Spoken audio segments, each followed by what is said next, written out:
You're unmuted. Thank you.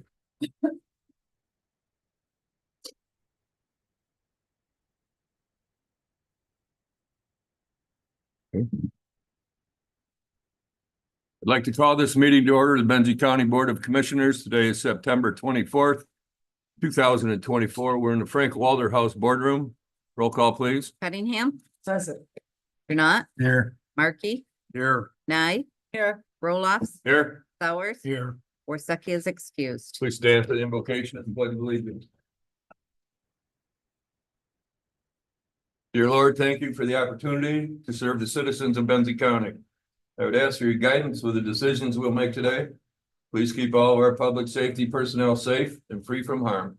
I ask in the name of your Son, amen.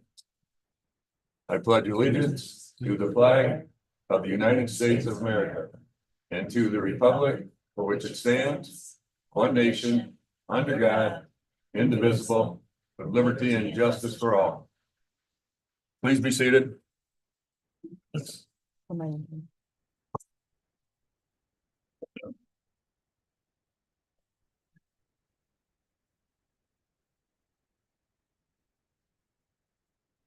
We have today's agenda in front of you. There is one corrections under old business item A. I put Michigan Trial Fund instead of Michigan Trail Fund. In correction to, I mean, did you see that? Huh? A spelling correction. No, I think it says Michigan Trail, but then it says trail balance. It should be trial balance. Oh, that So was, C. that one's, Yeah. sorry, So C has the spelling. I had the wrong one. Thank you.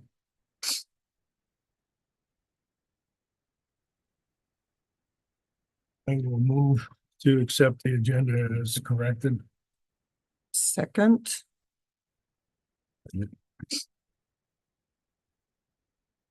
Motion and support. Any further discussion? Rhonda, did you have something? It's just a spelling correction. I can share it with Tammy afterwards. It Thank doesn't you. change the content at all. There's one, it says roaster instead of roster. And then it's got- Is that in the minutes and not the agenda? yes, okay, I'm sorry. That's okay. There is a motion and support. Is there any further discussion? All those in favor say aye. I, Aye, opposed, so moved. Approval and or correction of the minutes. sorry.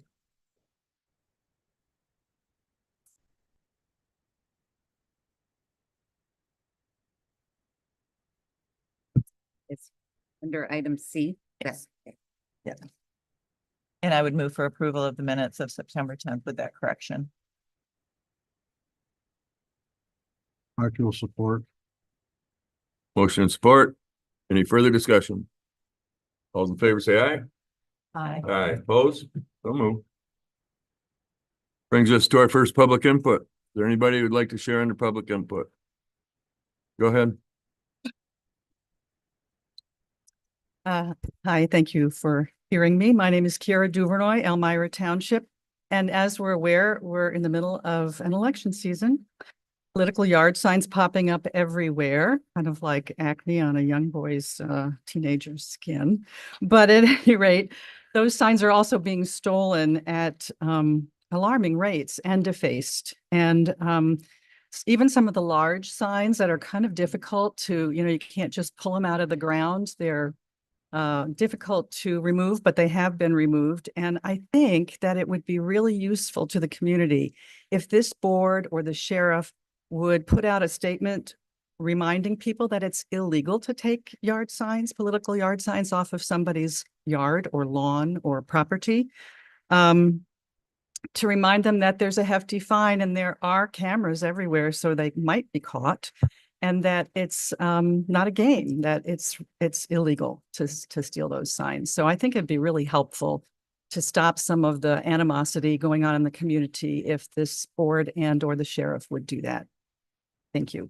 Thank you, ma'am. Thank you. Sir?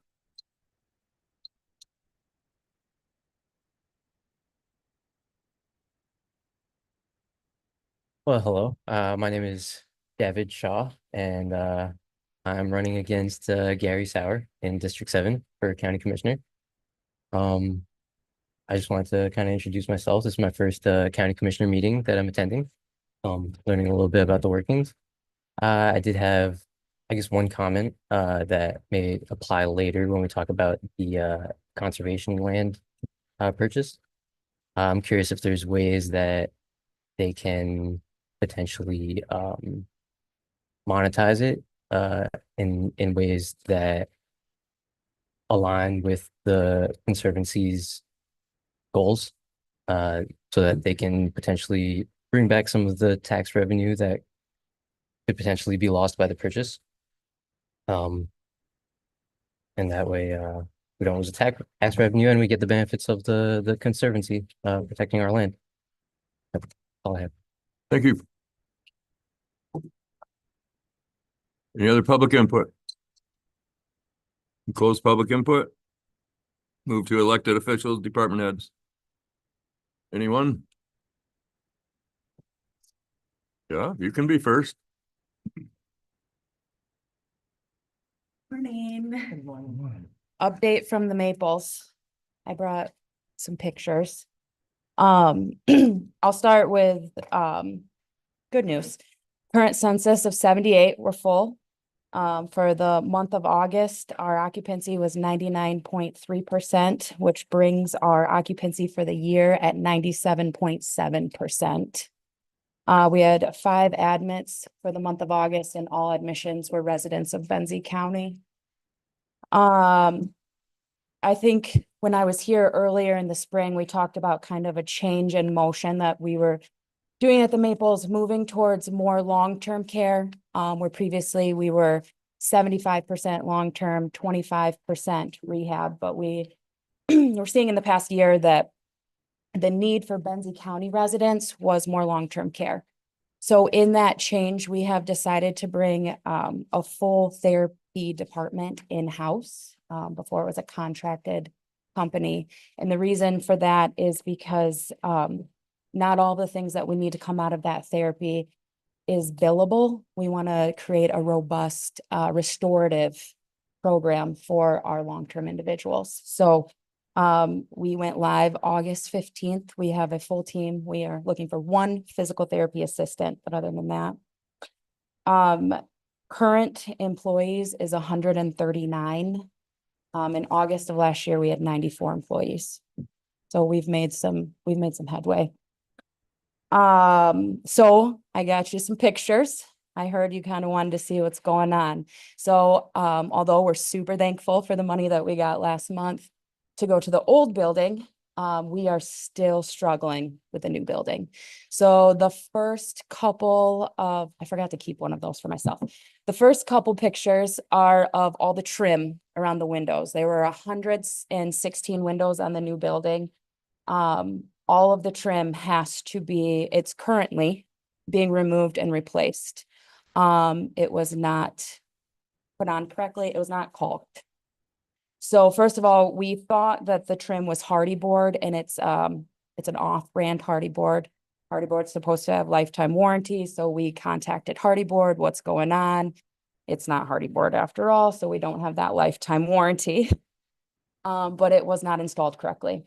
Not one window was installed correctly. So all 116 windows are being retrimmed, as well as the entrances. And then as we get into more pictures. So we have already, so this building again is 10 years old. We've replaced all of the kitchens because of the cupboards were not up to par. We're now having to replace cupboards in the rest of the building. So that means all of the resident bathrooms and bedrooms, they're swelling and molding. All the resident sinks, so every resident room has a sink in there. Those also were not called correctly. So those are swelling, have to be removed and replaced. Also on those sinks, they were not hung correctly. There's a picture of that. In one of these, there's a sink hanger. There's supposed to be a sink hanger on both sides. There's one sink hanger in the middle. So they're literally pulling out from the walls. The resident showers were also not caulked correctly, so one by one, we're gonna have to replace every single resident shower in the building.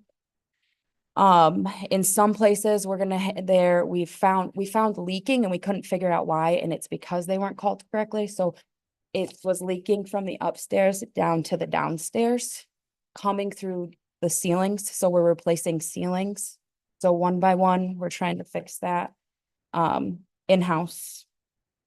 And then, most recently, all of the grab bars, which are pretty important in the line of work that we're in, none of them are backed in the wall. So the grab bars, which you put all of your pressure on as an older individual trying to transfer weight, have to be taken out and rebacked.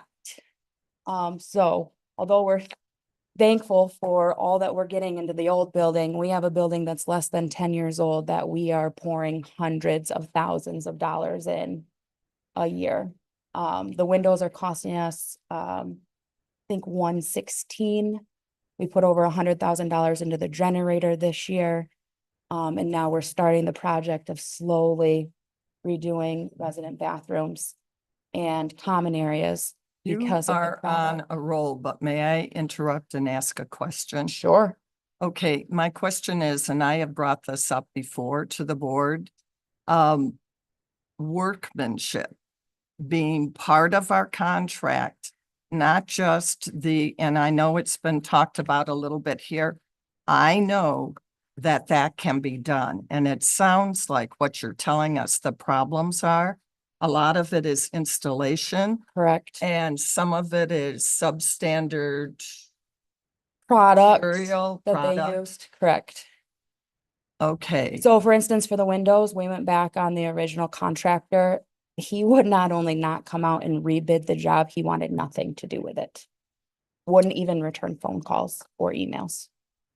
So we went back to the original contractor. We turned in the generator information to our insurance company. And they're kind of saying, this is installation related. That's not insurance related. You need to go back. And we don't have, that was the board, that was the building authority. So we don't have those relationships. These people kind of don't want to work with us.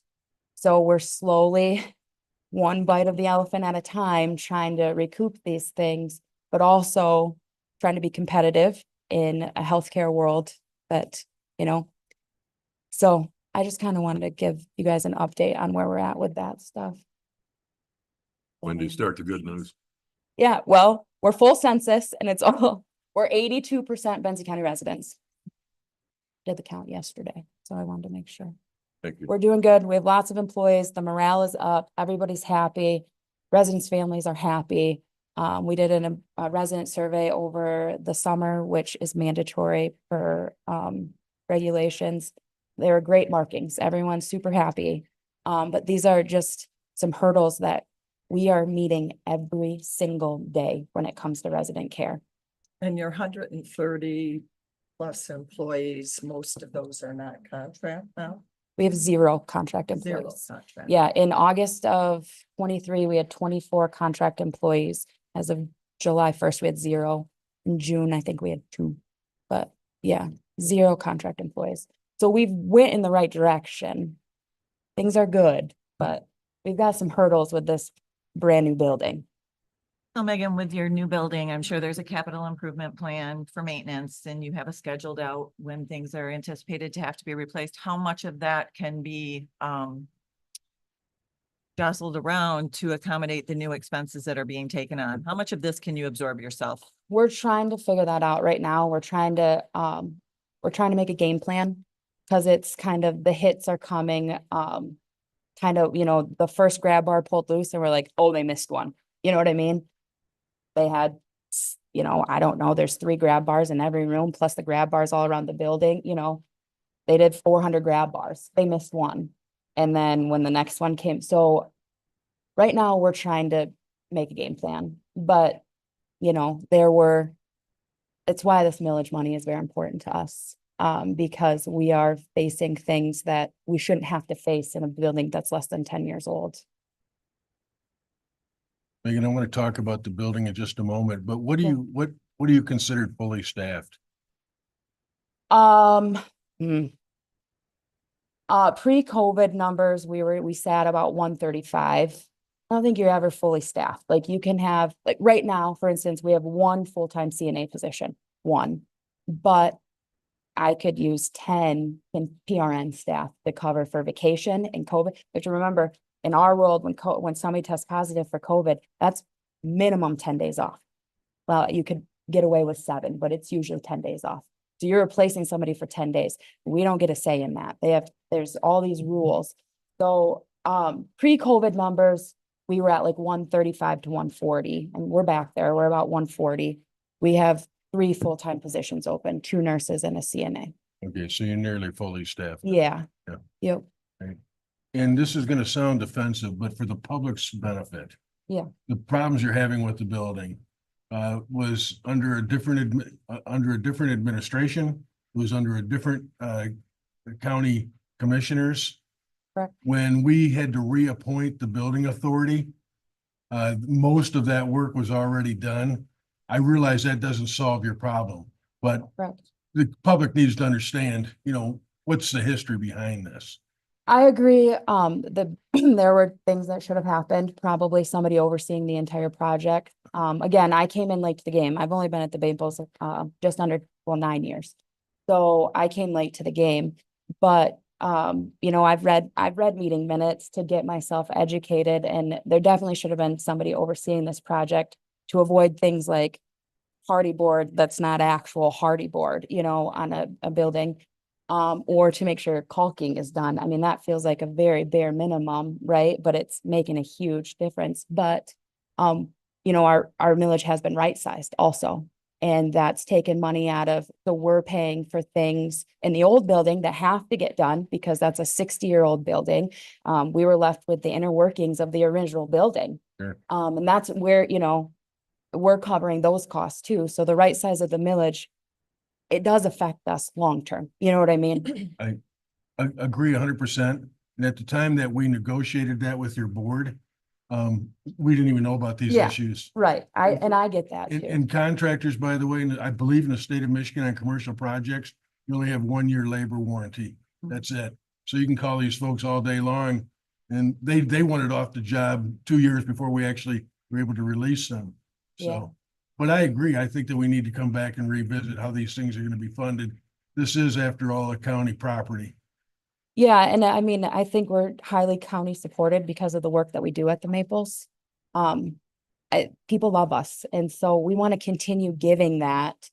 But it's going to be hard to stay competitive with other healthcare facilities when it comes to wages and benefits, when we're constantly pushing out money just to keep our building up to par, And that's one of the things that people love about our building. We've gotten rid of that old institutionalized, that thing you think in your head when you think of a nursing home. That's not what it looks like when you walk into the Maples. It's beautiful. We have this beautiful building, but it's not going to stay beautiful if we don't keep it, continue the work. And one of the things that gives me confidence is I think you've got a solid board. We So do. I know that they're looking deep at these things. They have the experience to understand what's needed and what's really not. So Yeah. hopefully we will come back and revisit this. Yeah, and I just wanted to make sure you guys knew what was going on, and I'll try to make it here more often to kind of give you some more updates, but things are going well. We just are having some hiccups. You didn't know that you're gonna have to be a building project manager too? Did not. I've learned a lot about window trim most recently and generators. Yes, the generator. All right, thank you Thanks, so much. Have a great day. Thanks, Megan. Next, any other department heads? Hi, I'm Kelly Ottinger from Benzie Senior Resources. I'm here on behalf of Doug Duran, whom, if some of you did not see your email that he sent out last night, he is home. His wife suffered a serious accident last week, and she is home, and they're in the process of getting her settled, and they're optimistic, but it's going to be a long recovery period. So he wishes he could be here in person, delivering. He was going to share about his retirement plans today. And I really don't know much more beyond what he shared in the email.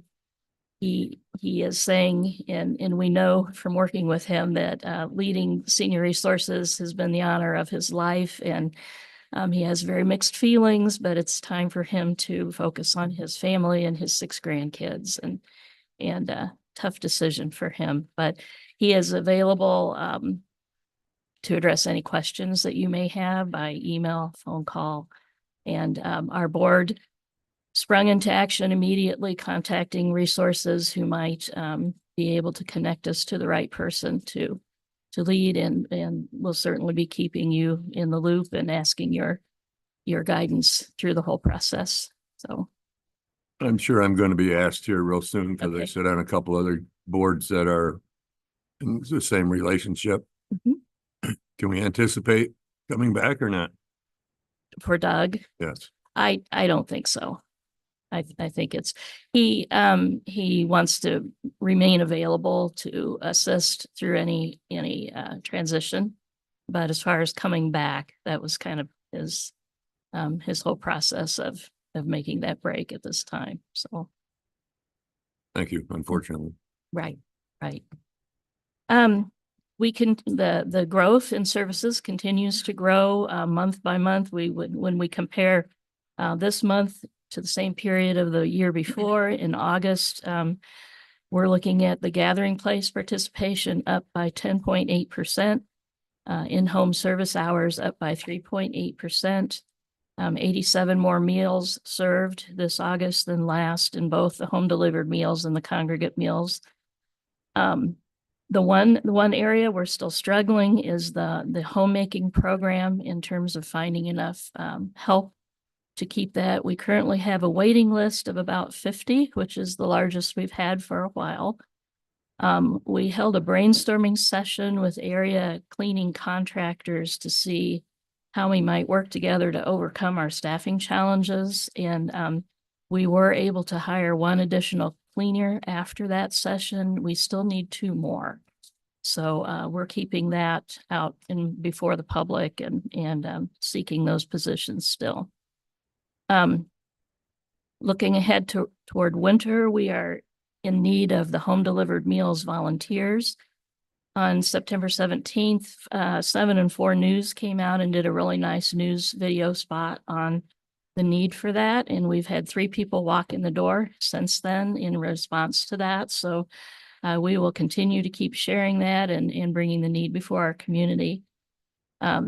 And the other news we have, we are in receipt of a grant from the Seabury Foundation. We've had some longstanding technical issues. Our technology is rather archaic that we use to report to state entities and generate the numbers they need and have the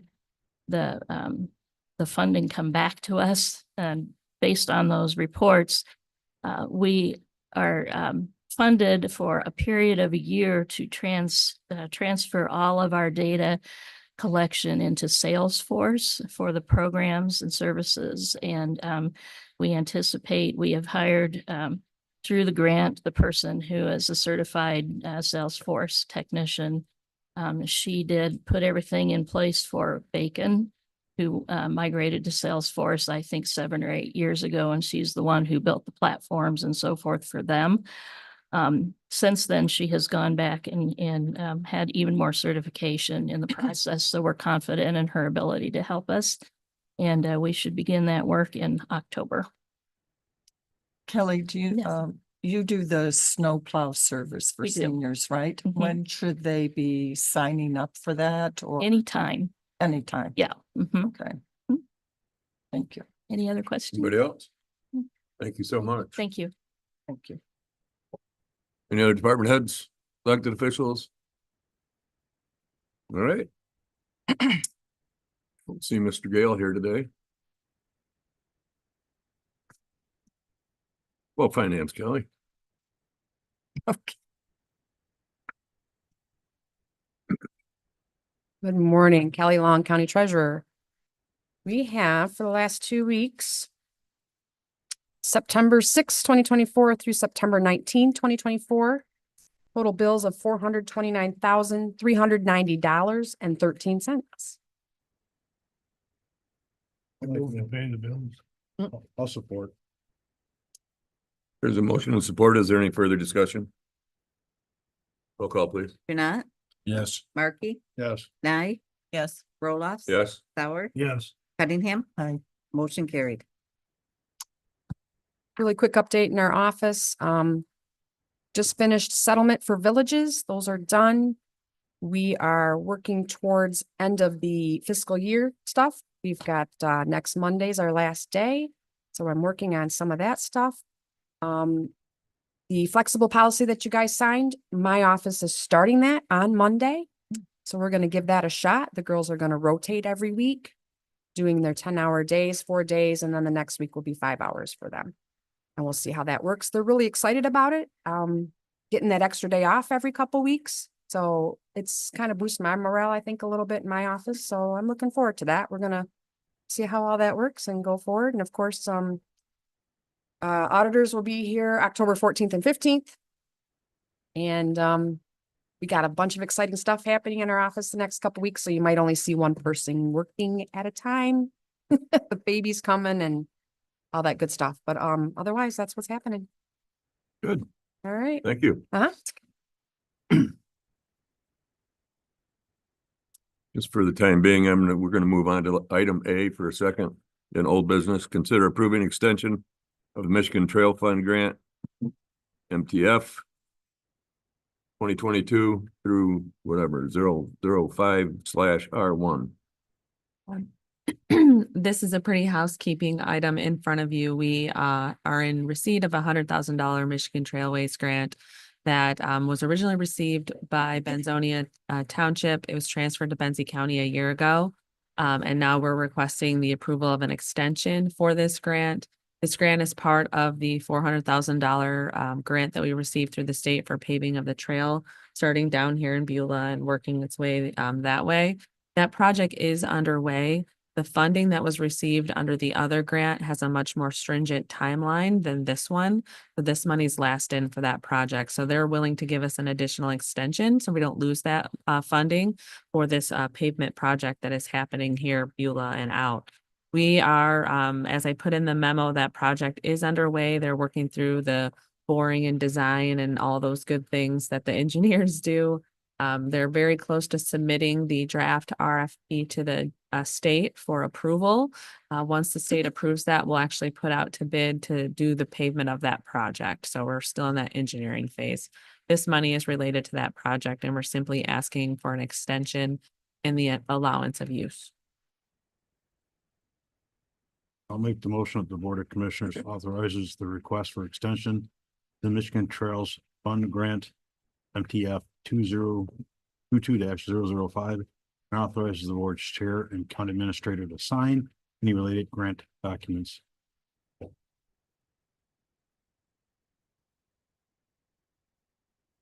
There's motion and support. Is there further discussion?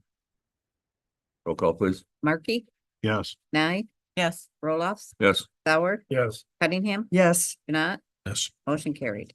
Thank you. We're gonna drop down to our 9:30. If Glenn and Jennifer would like to come up. Thank you.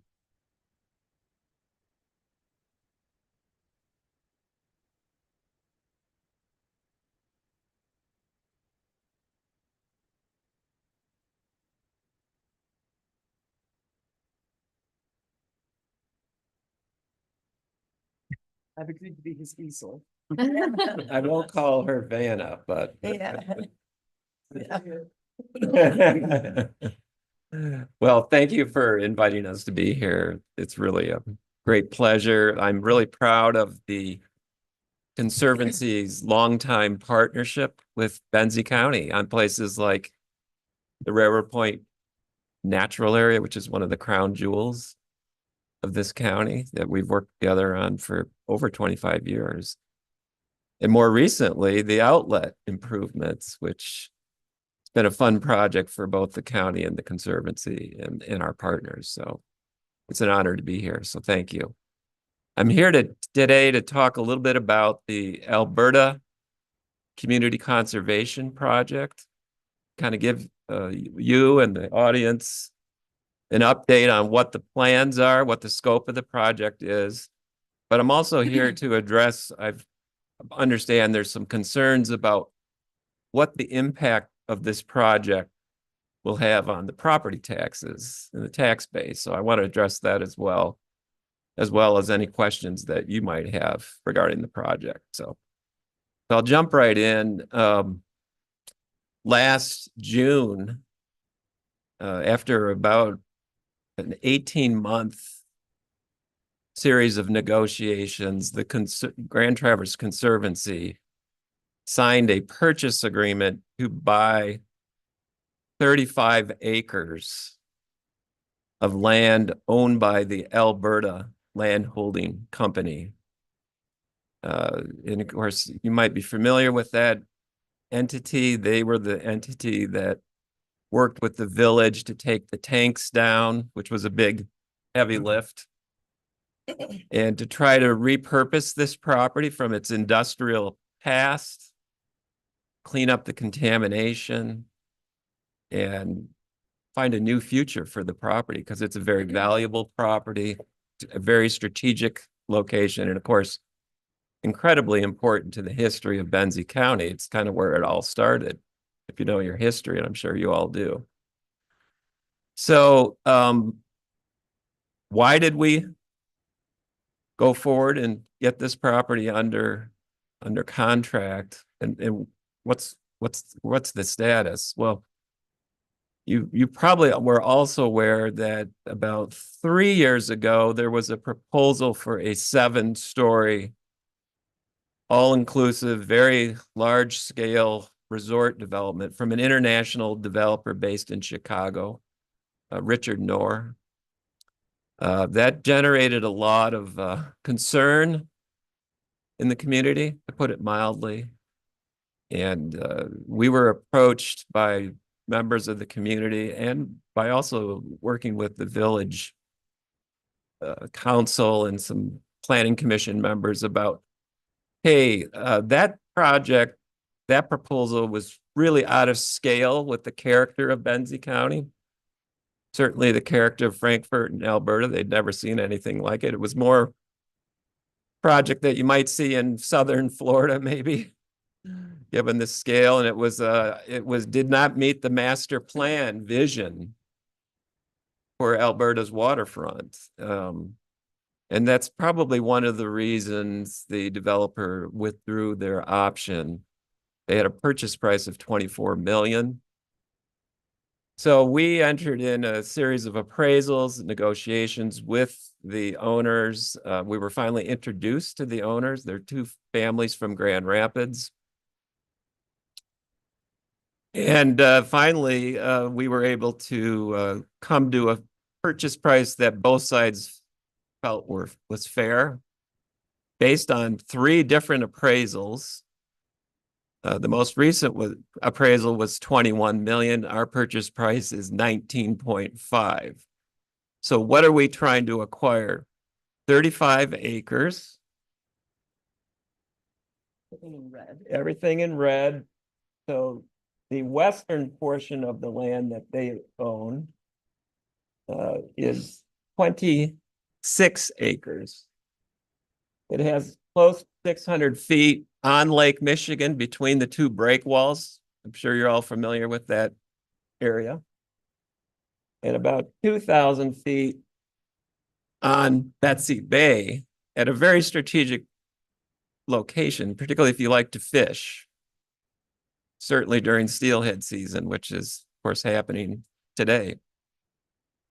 So that, from a conservation standpoint and a recreation standpoint, that's the jewel of this property.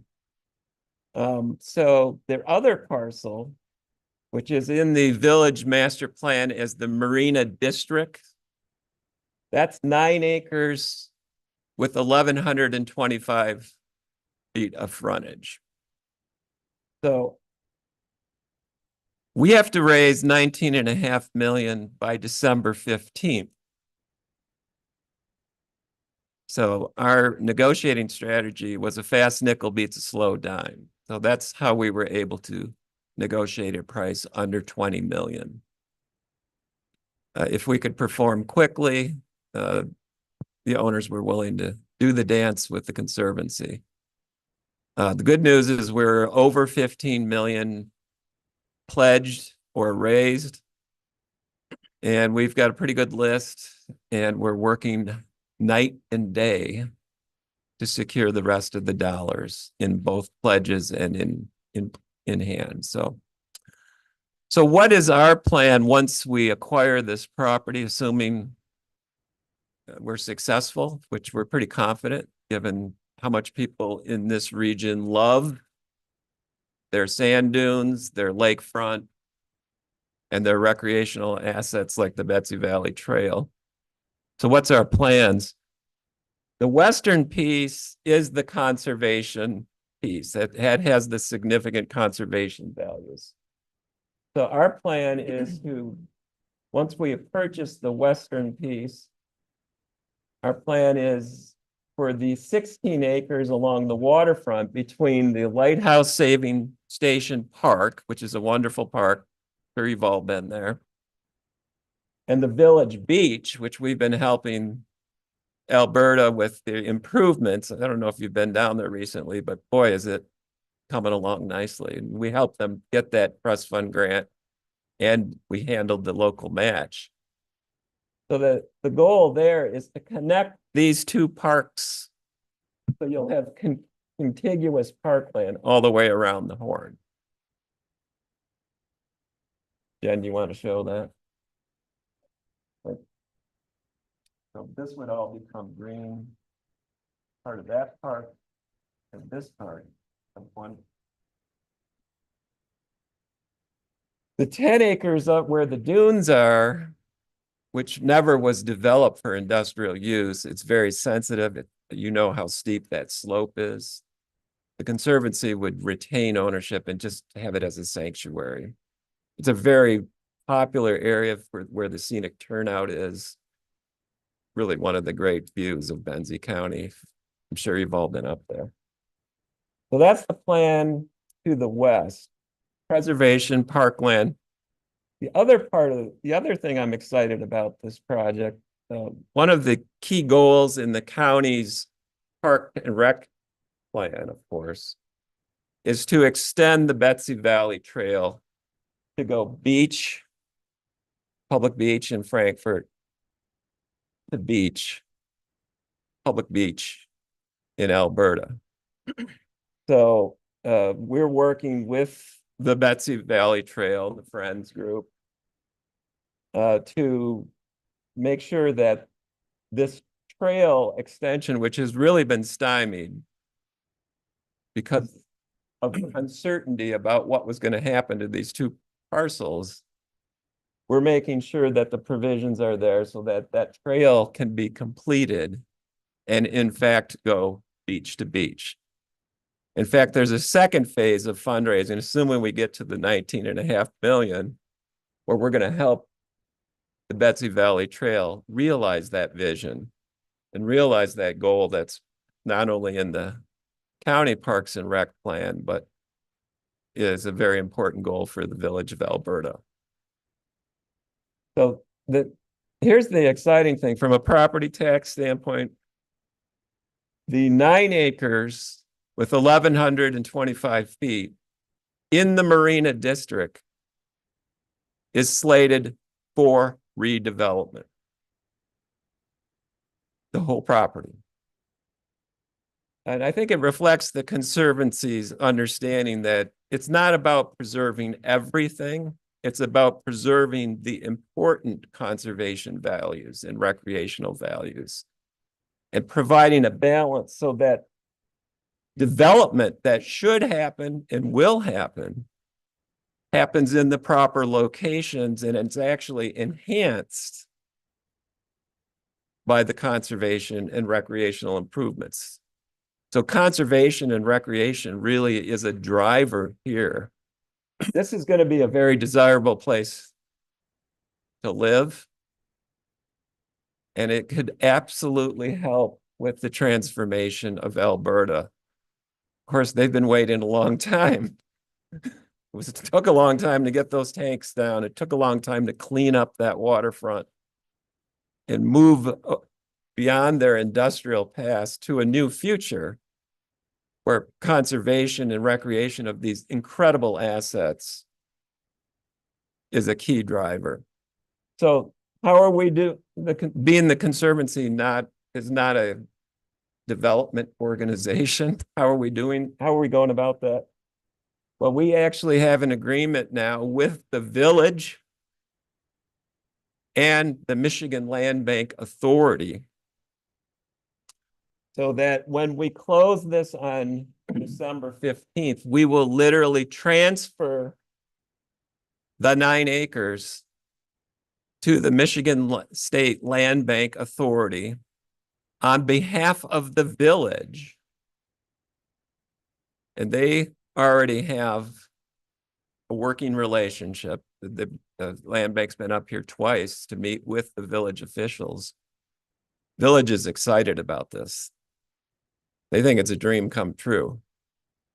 And so the Land Bank Authority will then work with the village to create a plan consistent with the master plan and the vision of Alberta for that property. And once they receive the community input about what they would like to see, and we know that increasing the tax base is a high priority for the village, and it is for us as well.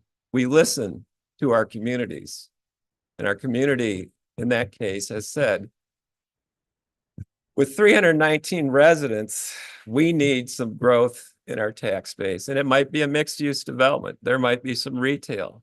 There might be some condos tied to the Marina District. We don't want to dictate exactly what happens there. We want it to be a combination of the vision of the village, the community input,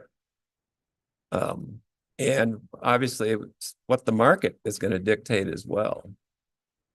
So that's exciting. But one thing that we will make sure happens is that trail, there will be an easement for the Betsy Valley Trail going through that property so it can go beach to beach. And actually what we're hearing from the village and the Land Bank Authority, that trail extension will be a huge enhancement for the development that's going to occur on that property. So how's this going to impact the tax base? Actually, ironically, in the short term, because this property is so low, it's taxed at a very minimal rate right now. We've run the numbers, got them from equalization. We have budgeted how much per year? 60? Over 60. 60,000 a A year. year for up to 3 years of ownership of that property before it's transferred to the village. So because the property taxes become uncapped Right. at the time of our purchase, December 15th, fingers crossed, please. There will be a gain across the board in property taxes for the village, the township, and the county. Yeah. And then once the development starts happening, or the sales of those developable properties, the 9 acres starts happening, I can't predict, but I have a good feeling for Alberta. That and for the property tax base, For sure. which I think it'll be very significant. So we have a phase 2 of the fundraising, and the phase 2 of that fundraising is to assist Alberta so that the Conservancy during this 3-year period where we will be holding the western piece, we will be paying property taxes. So we're budgeting that into our fundraising. For 3 years. For 3 years. Correct. It's probably a minimum of 3 years because we're going to apply for a Michigan Natural Resources Trust Fund acquisition grant. We're not charging the village any of their money to acquire the parkland. We're going to rely on a trust fund grant. The trust fund board is aware of this project and is very excited about it. So yes, we will be paying property taxes, and isn't that wonderful that there will be a net gain during that 3-year period while the land bank authority and the village can work out their planning, find the suitable developer or developers, maybe they'll do different components, and get that redevelopment up and running, which will be transformational, not just for Alberta, but for Frankfurt too. I mean, it's no secret that, you know, Frankfurt has really been transformed in the last 10, 15 years. It's a vibrant community. I predict with this project in 10 or 15 years, or maybe less, Alberta will be as vibrant as Frankfurt, and what a place it's going to be. In fact, when I'm thinking about retiring, Alberta looks pretty good with this plan. So, He's actually not able to do that, but that's. okay. yeah, Jen has a problem with that. But Traverse City's getting awfully crowded, let me tell you. And the State Land Bank Authority also has significant resources to bring to the table for some cleanup, remediation, blight removal, that kind of thing. So it's really, it provides a lot of benefit right away. Their involvement provides a lot of benefit right away. There's a couple buildings that are blighted that need to come down. And that was one of the reasons we sought the land bank. They have resources that no one else has. Yeah, so that won't be a burden on the township. It's really a win-win. And in fact, they're excited about this project. They think it'll be one of the most significant projects of its kind in the entire state of Michigan. They can't wait. And they're obviously cheering us on. And so is the Village Planning Commission and Village Council.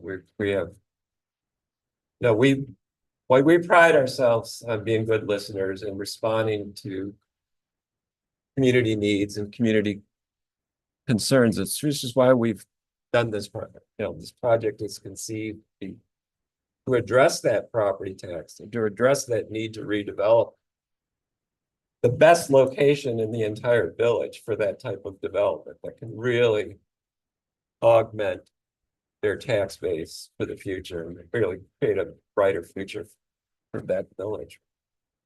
A diamond in the rough, I love Alberta.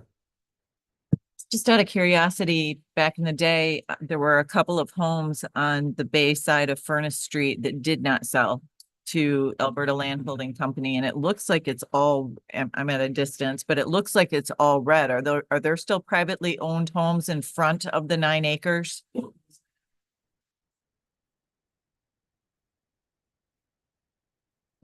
Email this file. Yeah. To Kate. Yeah, we'll get it to all of them. Oh, so it would Yep, be I the can do that. box right here, right? That's Mhm. private. Okay. Yeah, this looked like the road to me. Okay. Thank you. Any other I have a questions? couple for you. Sure. The conceptual, I'm guessing, is just a concept where the trail will go, Yeah, because that was the agreement with the Alberta Land Holding Company before. Trail could go through, but wasn't gonna go through till they developed. My other biggest concern is, where is Alberta and the land bank? Maybe they both can combine, but gonna get the expertise to do a development of this magnitude. This is huge. Yeah, it's a great question. And it's part of the reason why we're excited to work with the State Land Bank Authority. They have significant expertise in helping do the economic visioning so that, you know, the village, as they're coming with their concepts of what they'd really like to have, and you've got the community impact, the community input, the State Land Bank Authority can say, and this is what that would equate to economically, and make some other recommendations.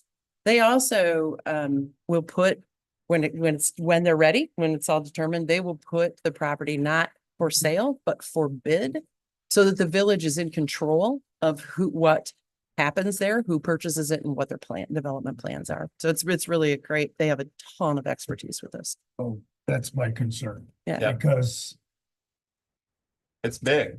it's huge. Yeah, and the village. And can't I do it on don't their own. want it to look like Frankfurt, if you want to get right down to it, because Frankfurt has turned into a city that's not local anymore. And, you know. So scale's they are- important yeah, for you. Gary. Yeah, and I know, I think a lot of people in the in the Alberta community want to keep that small town atmosphere to a certain extent. They'd love to see it develop. As long as we do it right, and that's my biggest concern, so. Absolutely. Anyway, I'll follow you guys. Yeah. And as you know, Shelley Please do. Thompson serves as the executive director. Shelley Thompson Yeah. serves as the executive director of the State Land Bank Authority. And since this property will be held by the land bank, it automatically becomes a brownfield site, correct? Which is privy to funding for Lots of cleanup. funding. Yes. Other properties are not. Correct. Correct. Yeah, and Gary, we're gonna be retaining an easement for the trail, so. Well, I When- knew when the we- plans were that way with the Yeah. DNR before, and actually funding was there. Yeah, So I don't know if that can still be accessed. we can check that, but again, one nice thing about the Michigan Natural Resources Trust Fund board right now is Chris McGinnis is on it. And a gentleman named Steve Camp, who happens to be married to the owner of the Lions and happens to been visiting Crystal Lake his entire life. So people on the trust fund board are pretty fond Okay. of Benzie County. So this is a good time for Benzie County and entities that, care about parks and recreation to be submitting proposals.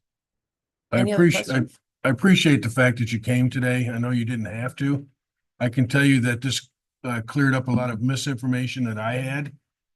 My question for you on the taxation part of it is that as a conservancy, I understand that you don't have to pay taxes.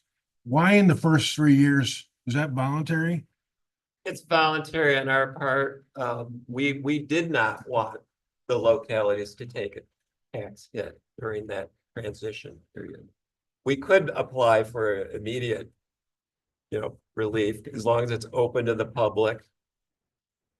But we felt like it was important to support the local community and just build that into the fundraising. Well, you've proven to be prolific fundraisers, and I am. So far. Well, I mean, you've got years and years of testimony to that, but I applaud you for how you're approaching this development, looking at the economic side of it as well as the preservation. That's impressive. Thank you. And like you said earlier, Glenn, and Jen, the balance of the two. So I was privy to some of that information or asked questions ahead of time and have visited the site and know Alberta pretty well and been in Frankfurt for a long time. So I understand the growth and you guys do listen and are working. So Thank you. fantastic. I did have one more question. By Street, which is the, Oh, yeah. Oh, yeah. is there any way that was gonna get closed and we'd go around? Who knows? Maybe. Because I think that would be better. I don't, Yeah, the residents down there access their houses through By Street, but well, they have to close it in the winter. I mean, yeah. Yeah. it's a sledding hill in the winter. I mean, We have one of those too.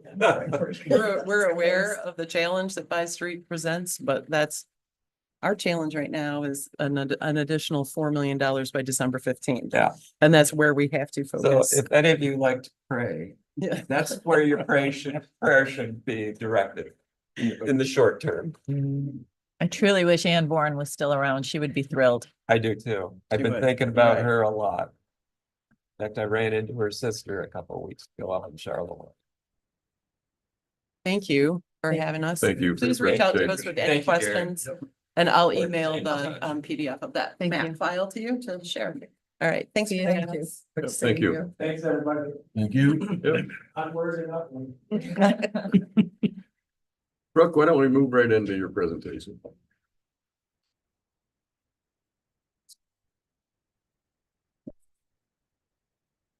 Good morning. Good morning. Yes, I appreciate the opportunity to speak with everyone here. Most of the materials were available previously. I did add some new ones. I'll be brief, but I very much do appreciate your questions. First is the annual report from the 23-24 fiscal year. It reiterates the IRS determination, highlights applicable community airport statutes. It also lists the airport authority board members, various staff and their responsibilities. You were introduced to the revenues and expenditures in the budget document. This is a summary of those figures. As one can see, the FAA has invested hundreds of thousands of dollars into our airport. Does anyone have any questions on that annual report? The next document pertains to the 2023 economic impact of FKS on our community. I also included the supporting materials describing how those figures were derived. There was an impact report in the budget document that was for 2022. For 2023, MDOT added greater detail. The local economic impact is 2.9 million and the local community benefit for 2022 was only 1,032,000. So it more than doubled, which is about 250 times the amount of the county's annual appropriation, which a really awesome investment turn. Does anyone have any questions on the airport's impact on our economy? The hangar rate memo, it just outlines the increases for rents for new tenants. Current tenants are subject to consumer price index increases every 2 years. There's a maximum of 5%. In the handouts, the last 2 pages compare the FKS rates to surrounding airports. I solicited 20 airports. Many didn't respond, but many small airports have private hangars just so they don't have the maintenance costs of their airport. You will be seeing my face on a quarterly basis. I've outlined the months and the subject of my visits. I'm committed to keeping everyone aware of my airport. It irks me to have misinformation about our operations. And everyone should have our airport manager summary report. My first visit, I think I shared a list of goals. I've had a few accomplishments, but I added a lot of things to the to-do list. And the last items are the financial reports for the first 2 months of the fiscal year. Plane Pass has been very successful with landing fees. You're going to see a lot of maintenance and repair items over the next few months because we're catching up on some things that were overlooked over the last couple of years. And we also received our reimbursement from MDOT. So any questions on airport finances? Anybody? Thank you for the No plane question. pass information Yeah. on that. Yeah, that's, actually just last night I received their quarterly summary and we budgeted $6,000 for income revenue. We've already surpassed that. So that's working out really well. I just wish other things like hangar and fuel sales and things like that would be as lucrative. All right, well, great. I Thanks. will see you guys in a couple of months. Thank you. Thank you.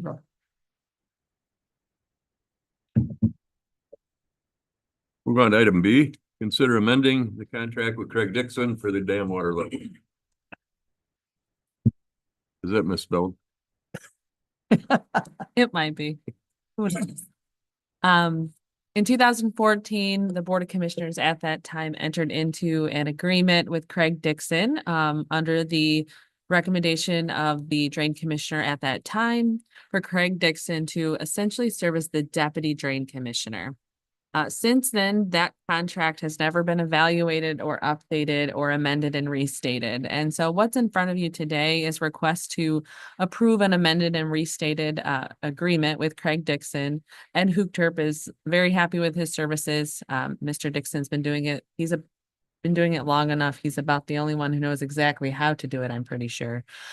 So this is to amend and restate that agreement. Really, nothing is changing. His it's $4,000 a year for him to do this service that he does all the time. And that's that. We're cleaning up the books is really what it's at. It's one of the contracts that came before us that we've realized needs to be updated. And so that's the purpose of today, is to update that. And to update it and reflect Ed and not whoever the drain commissioner was in 2014. Christy Anderson.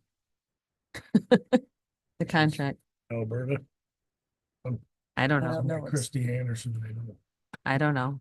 Was she the drain commissioner Tired. then? I'm not sure. Yeah, I I didn't ha- think she was that old. She's younger than Craig and I don't know Craig. So pretty housekeeping in the matter. It's just another contract we're working to clean up for the county that should have been cleaned up when Ed became the drain commissioner years ago. That's why I had a question. I'll make the motion that the Board of Commissioners authorizes an amended and restated employee service contract with Craig Dixon to serve as Deputy Drain Commissioner. Such contract subject to approval as to form by legal counsel and authorizes the Chair and Drain Commissioner to sign. Mark, you'll support. There's a motion and support. Is there further discussion? Roll call, please. Nye, Yes. Roloffs. Yes. Sauer, Yes. Cunningham, Yes. Janat, Yes. Markey, Yes. motion carried. Item C, review of the 23-24 trail balance report. Trial, yeah. Trial, trail. As the county treasurer stated this morning, the last day of the fiscal year is Monday. So I just wanted to put the trial balance in front of you one last time to take a look at, to kind of see where we're ending the fiscal year.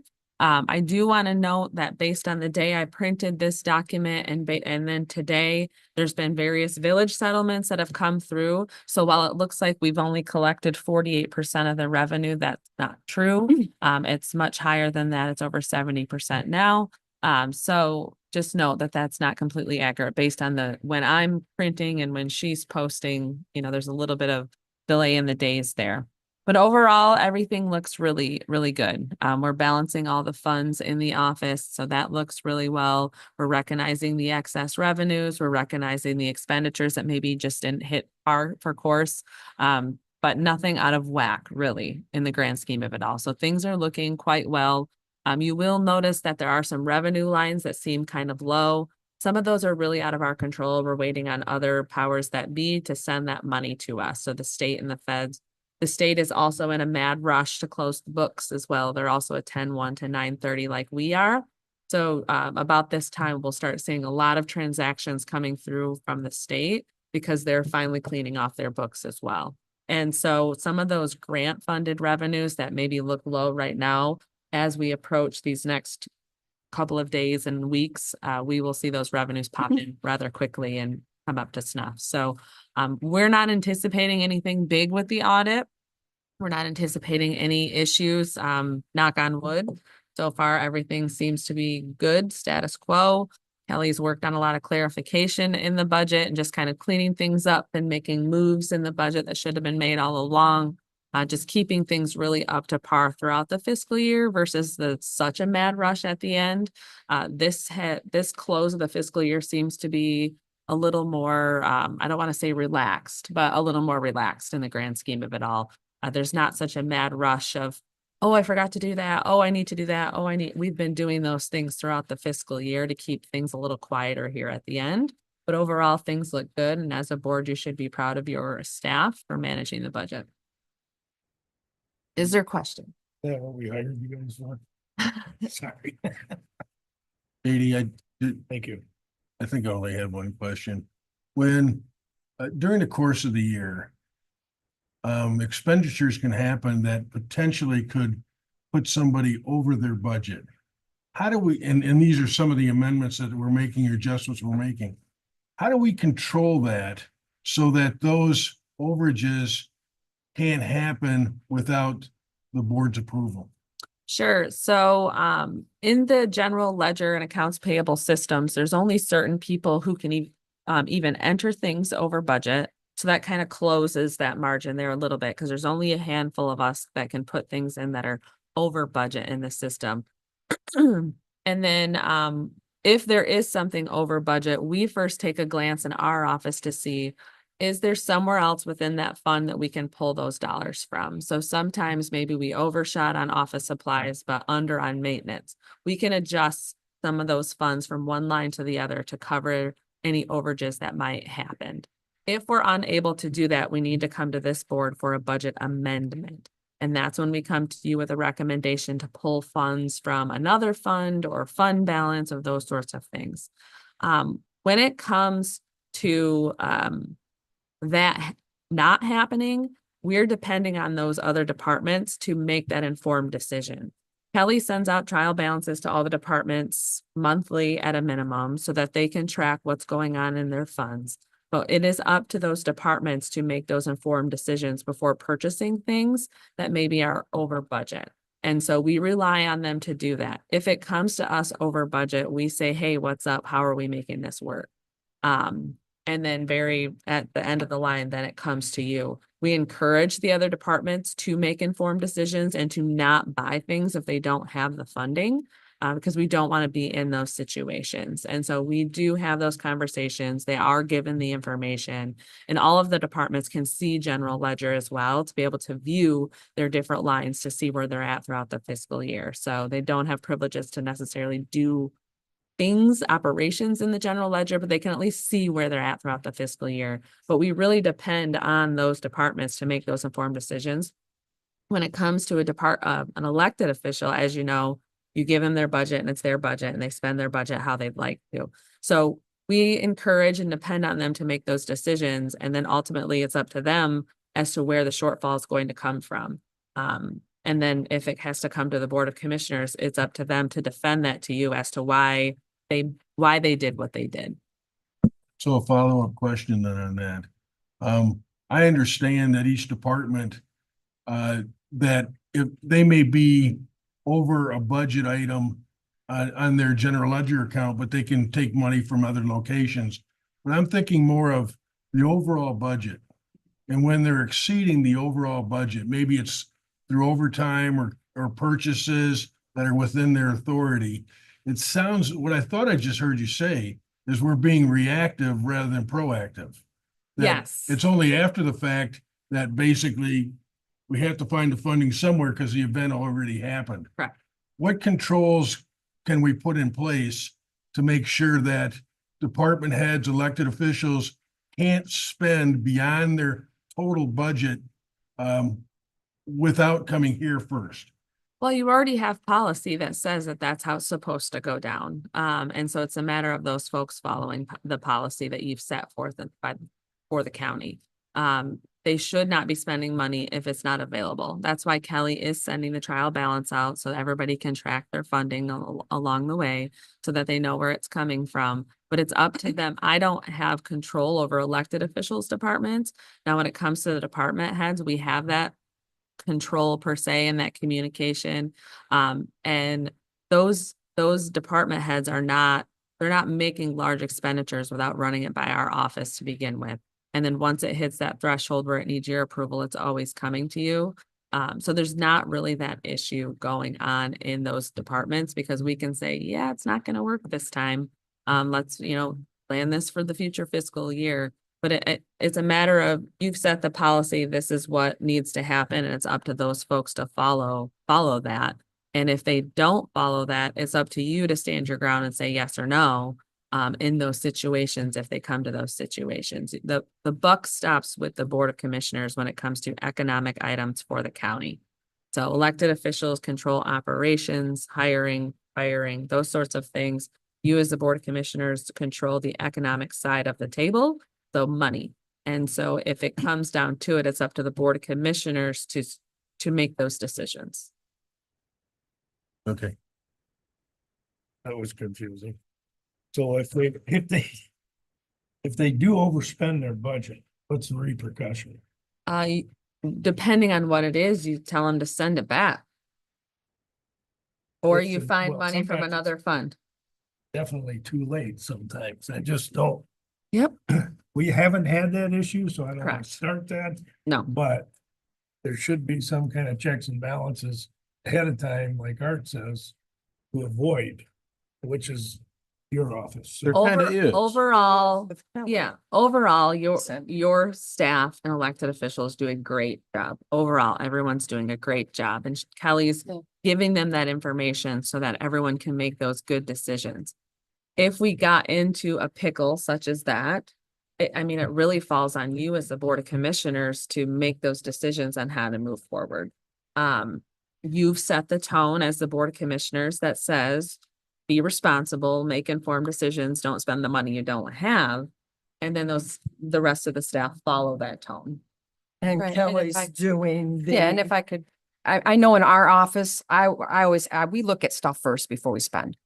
I know Paula asks questions. I know Karen Corlico asks questions. I do get different departments that call to ask me questions every now and then. Where am I? some of these people have been around for a long time. They understand it. This year, I think, has been the best year so far where we haven't really gone over budget on a lot of things. We have And not had I to. know our auditors frowned on us spending something out of a line that's over budgeted. We can get a nice little check mark on that on our audit. So we have been very careful this year, paying attention to that. Yeah, that is a ding in the audit is when you approve a check and the budget's not there. The cash is there because, you know, Kelly always makes sure that the cash is there for every check, the cash. But if the budget is out of line and we've approved something, it's a ding in the audit. And that was happening in the past. And this year, we've really held the thumb down on that not happening because we don't want that ding in the audit if we can avoid it. And so it's been good. It's been a lot better this year. There has been, you know, pickles in the past where we've gotten to these situations, but this year it's been, I don't know if we've just been harder on people. I don't think we've been harder on people, but I think you have more informed staff. And they Yes. know what to look for. They know what they want. yes. It's a big concern if there's a big changeover in things, Mhm. but Yeah. congratulations, you're doing a great job. Well, and when we've gotten to the end of this fiscal year where we've been more picky about, are you sure you need that? You know, just because we have to, especially at the end of the year when we're going through and looking at the lines and saying, oh gosh, you know, we only have so many $1,000s to get us to the end of the year. And based on the spending and the projections, it doesn't look good. You need to tighten up your bootstraps and hold off on some of these things if you can. So I really appreciate the percentages on the side column of the trial balance. That helps Sure. me navigate it. And one of the glaringly obvious things was the significant interest revenue that's been generated. So do we have a policy? Was that a safety net for some departments, or how are we approaching that unanticipated, really? I mean, we can't count on it into the Correct. next year. So how are we dealing with the significant interest that was generated? So you guys don't have a policy. We haven't realized this sort of gains and interest, you know, in the past, really. Kelly does have a elaborate spreadsheet that I've sent to you in the past, which shows the ups and downs of the different interests. So you got to be careful of, while it looks really good this year, the last 3 years were down, down, down. So we do have that spreadsheet as well. But you do not have a policy as to where those funds go. And so right now they just get thrown back in that fund. You know, if it's general fund interest, it gets thrown in the general fund, jail, so forth. If the board would like to explore a policy such as that, we definitely could. Are you concerned that it could skew budgeting Yes. projections? Yes, because it looks really, really good right now, but you know, in a lot of ways, we're still gaining from the years that it was so rough. Just to follow up on that, though, this 24-25 budget year, have we anticipated there be a reduction in interest rates? Michigan class is still over 5%, right? Right. Yeah. What do you mean very tiny? Okay.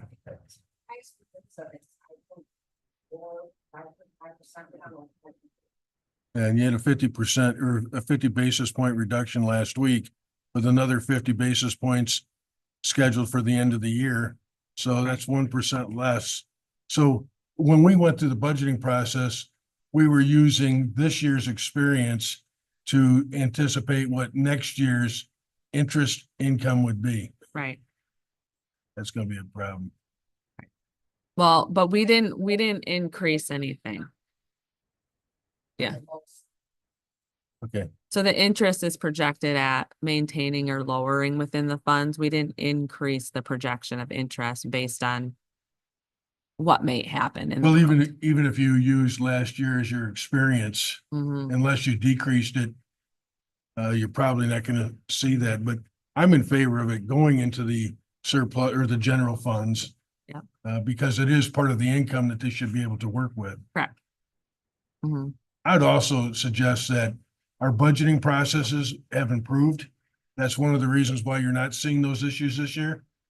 And clearly people are conscious of working within that budget. They are. I think the biggest concern for me is when I think about overtime. you know, if you have staff shortages, because overtime, I know that we budget for it, we consider it, but sometimes that's just not anticipated. And that for me was the bigger concern. So in the instances of overtime, we nickel and dime every other line within that fund first to make up any difference. And then if we have to get to a point where we have to pull from the fund balance, that's what we do.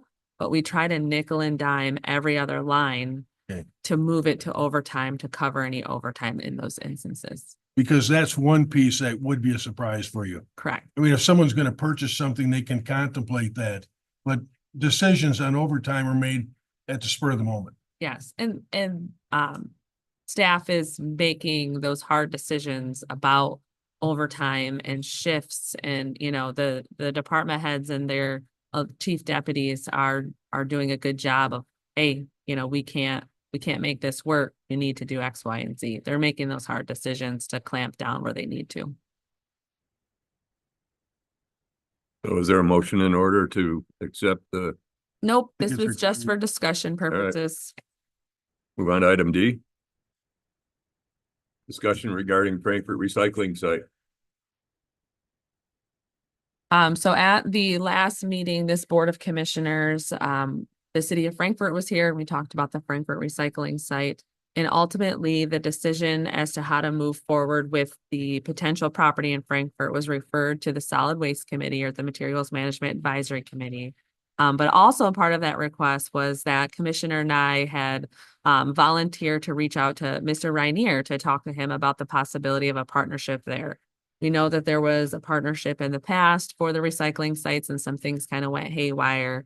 And that's where why the bins are where they're at today, which is, as we know, not a very desirable location there near the water. And so Rhonda had the chance to meet with Mr. Reinier. And so we just kind of wanted to talk about that conversation. Mr. Reinier is here today as well.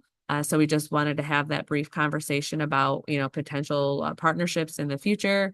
If there is to be had one, as well as the fact that the city of Frankfurt is going to be working with the Materials Management Advisory Committee in the future and my office to figure out how we're going to move forward in Frankfurt. So I'll let you take it. Yeah, from so per my commitment to this board, I showed up unannounced. Mr. Reynier's doorstep, and he graciously allowed me in his home and we had a wonderful conversation. I was made aware of things that I had no idea had transpired in the arrangement with the city of Frankfurt. Mr. Reinier has graciously said he is open to renewing that arrangement with some conditions. And I would never boldly speak on his behalf. He is here and can quite aptly speak for himself. But I think a couple of the things that we covered, and please correct me if I'm wrong.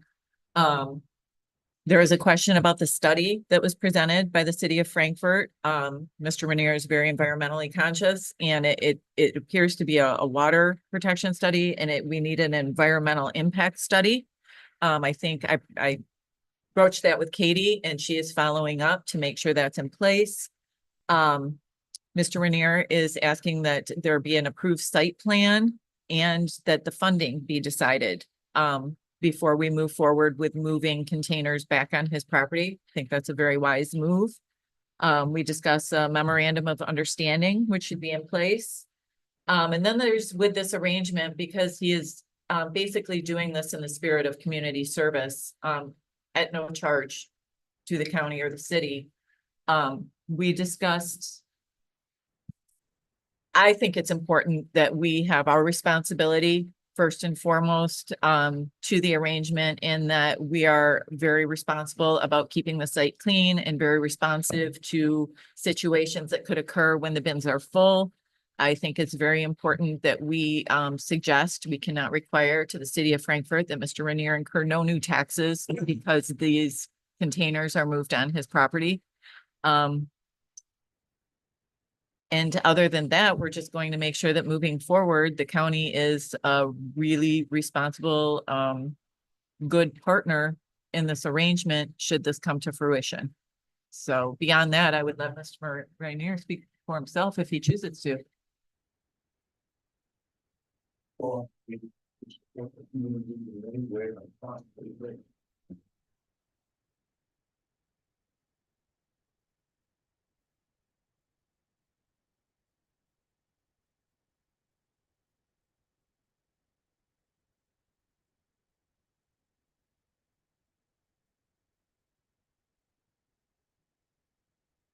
Actually, don't give me money, so I would probably be offended with that.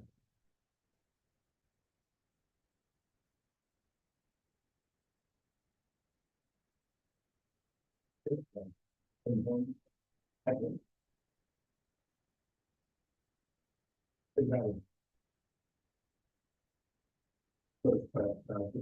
the needs of the community, the needs of the individual. So I'm, this will, this.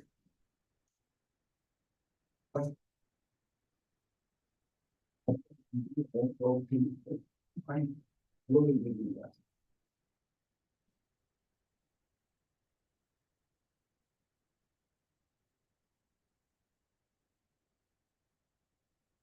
Thank you.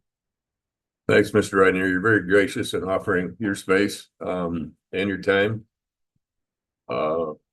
We will move forward carefully, and we need to talk to the city of Frankfurt with what their responsibilities are, and they need to make a commitment to us and to you to be able for everybody to be on the same playing field.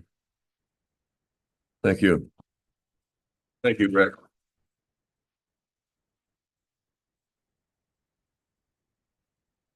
Could I ask, Brenda, what are our next steps then?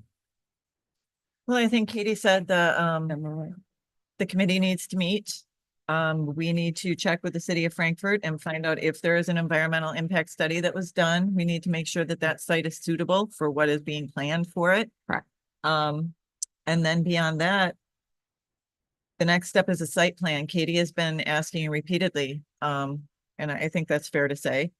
Yep, and we had just got at the last meeting, we finally did get a couple ideas as far as the site plan for the city property. But we need the costs Yeah. associated with that, and that was not presented. So we Correct. need the costs associated and the responsible party for those costs moving forward. So then we would not be looking at the site that's been presented to us most recently. We'd be going back to Mr. Ryanier's property, is that right? It would be a temporary site Yeah. while the other site was prepped and Yes. prepared for. The idea is to get them off the water and out of that space. Okay, Mr. Reinier would allow us to utilize that space on a short-term basis until we could get the other space developed and suitable for the sites long-term.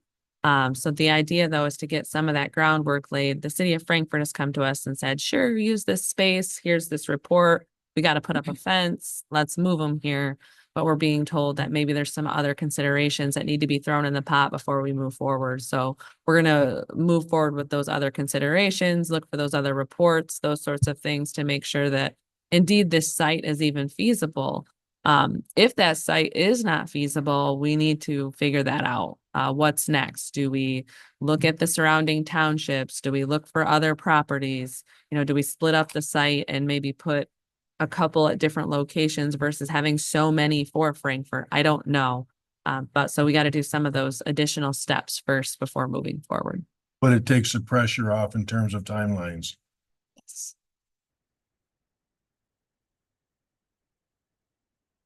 Anybody else? Anything? Move forward. Yeah, I got one. Okay. Just from recently going to shop and saying, we're not keeping up. Keep area clean spot. My observation. Maybe it was just a one-time deal. I think that emphasis needs to be out there.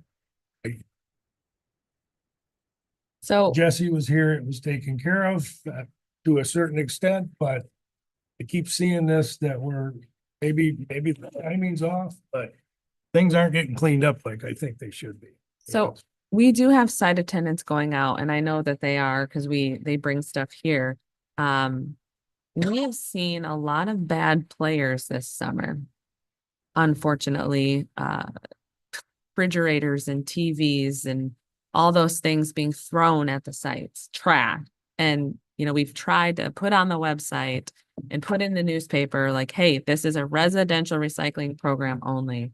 Shop and Save specifically, we have found a lot of evidence of trash from the businesses down here in Beulah, for instance.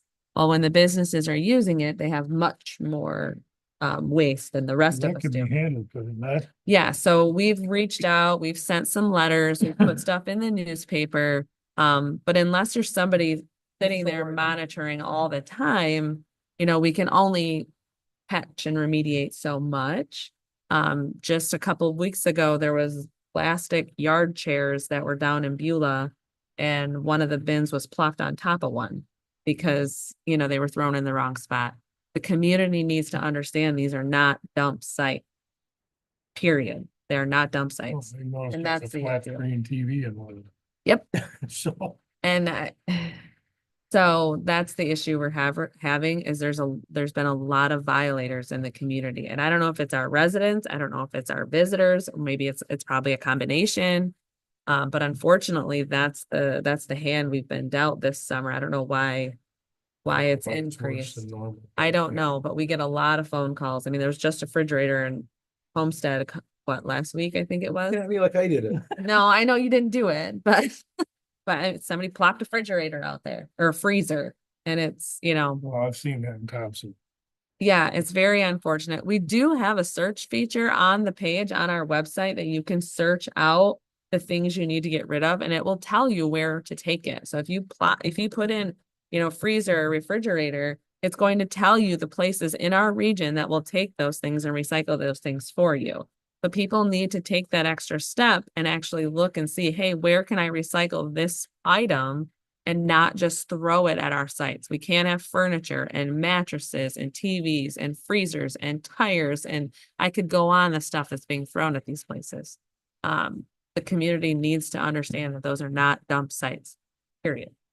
Unfortunately, our reality is that's not going to change unless you have an effective enforcement arm. Yep. And to your point, how many different sites do we have?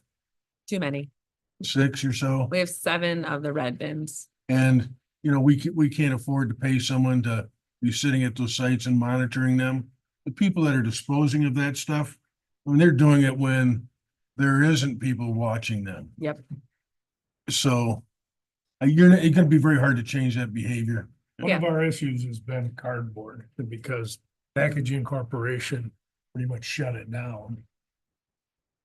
Don't have the cardboard sites, and that for me makes a lot of difference, but I don't know how you get that back either. We're trying to work through some of that and seeing if we can get back some cardboard trailers or something. We have touched base with the powers that be in Lansing to talk to some of our local who are part of the local reps of the recycling program statewide to get through that. As you know, we're moving into this materials management planning process as well, and that's going to really dictate and determine how things happen in the future. And that hopefully will be some opportunity for us to take a really big look at this and say, okay, we need this many people. We need to be doing this. We need these cameras, those sorts of things. So I think it's going to improve over the next 12, 18, 24 months. It's definitely going to improve. It's just a matter of right now doing the best we can. And we are.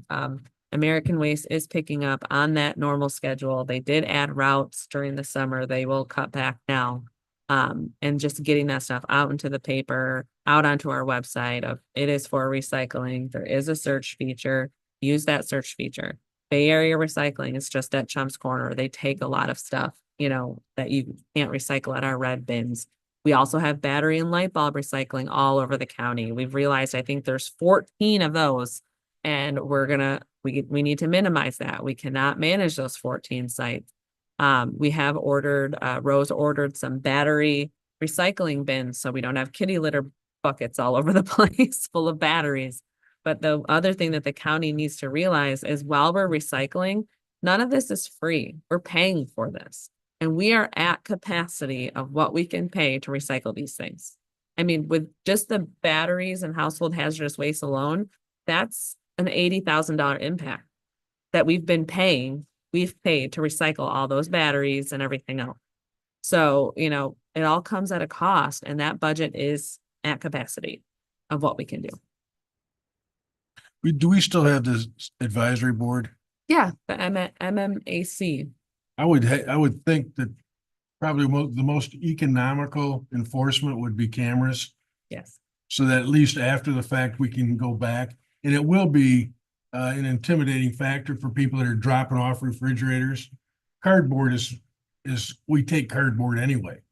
But if someone's driving in with a truckload of it, you know, at 11 o'clock at night, because they're emptying out their back room, at least we'll have evidence of it and we can have a discussion with them. Well, and I think one of the things that Rose and I identified at the last event at the road commission is the townships, bless their hearts, they send out postcards to all of you about the junk pickup days and our recycling days. Great effort to inform the community. The trouble is though, is we had a lot of junk day people showing up at our recycling events because they think every event is junk day. And everything is junk day. And so that's another item that we identified that the communication apparently has lacked because the townships, when they're notifying their residents, everyone thinks everything's junk day. I had a lot of swearing at me at the road commission because I wouldn't allow the junk. And so communication needs to improve with all the townships and all the residents. That's the big thing is communication, and the community needs to understand that it's recycling, refuse is different. There are locations in the region who are going to take some of those things. I mean, heck, if you're buying a new refrigerator, typically Lowe's will take back your old one for $20, you know, so. Actually, consumers would come. pick Okay, up and consumers will come give pick it you up. 20. So I think it's communication is what's lacking Yeah. regarding the whole program. The recycle in Frankfurt was supposed to be a temporary site from what I understand. Correct. And Josh or the mayor, somebody told me, and that ended up being like 9 years or something, a very long time. I don't think it's been that long. Whatever Yeah. it was a long time. So on this next step, it seems like we should have a duration, a date, an anticipated time. Correct. So the MOU, which we would work with Mr. Rainier on would be a 12-month or 12-ish month kind of timeline so that he's not, Correct. you know, That's what I carrying was this thinking. burden long term Correct. and yes. And the idea at the different sites seems like it would be another option. Then you don't have a huge area. It's all orgies right now. And that's why I sound like this too. Then it would, having it in a number of locations would be convenient also. The And trouble is the cost. We can't afford it. The 7 sites that we have with the very large number of bins that we have, we're at capacity. Can't afford it. Didn't we max out their bins too? Oh yeah, we've maxed out the Yes. bins. They're always full. No, I Um, mean, maxed out as far as what they have. Yeah, yes, Can't get any. right. And the battery recycling, we're gonna limit that number. We cannot get to those over 13 sites anymore. And we were also just informed that some of those sites are commercial businesses, like Ace Hardware. Pretty sure Ace Hardware can send the batteries back with the suppliers when they get new ones. Why are we paying to recycle on behalf of that? You know, I it's don't just know like about that. paint and, you know, these other things. And so we need to look at that. yeah, that I don't know. Hmm. Mr. Renner? Mr. Rainier.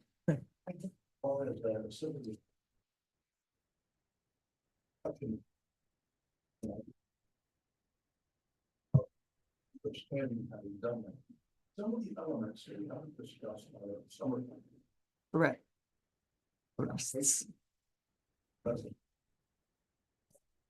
they have no funds. So that's.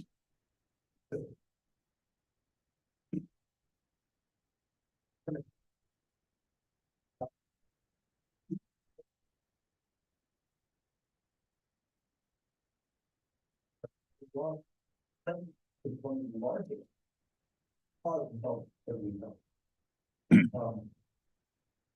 But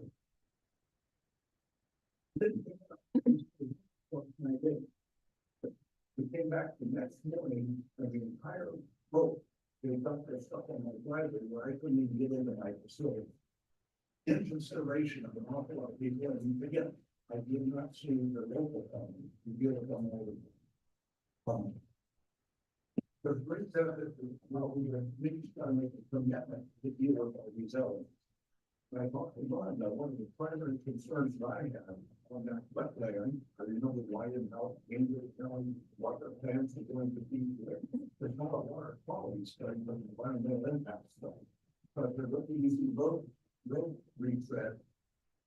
Pave that in a wetland where there's all things like those, and I'm feeling, I'm big on affiliates. There's a lot of hidden parts that should be picked up. I mean, I'm happy to do it and pay for it, and it's not cheap. The fact that there is much goes from the facility, and I mentioned a lot of those are some of the elements that have to be discussed. Who does that? In the winter time. Even now, I'm pretty nasty, but they would be the show, like standing on the bench or the front down. He always did, dug that up and kept it clear, he didn't be injured. And that's a liability issue that also has to be taken care of. My insurance company is not excited about, original lawn many years ago and had it for years. And I just tried my insurance with an umbrella policy, even though the guy provided me. But, there's a lot of kindness going, I think that, and I say this, I'm not trying to take the time up, it's the understanding the environment, we have to get really better. Thank you. Thank you. Well, how about we take a short break? And then perhaps we could do the closed Close. session unless the other two items are going to be quick, because Matt's waiting on us. We get back, we can go into closed session. Thank you. So we're back in 10 minutes.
Now you can be. We're back in session. I'd like to make the motion that the Board of Commissioners enter into closed session to discuss the negotiation of collective bargaining agreements as permitted by MCL 15.268C, and that the county administrator and human resource manager be invited to such closed sessions. Markey will support. Motion and support.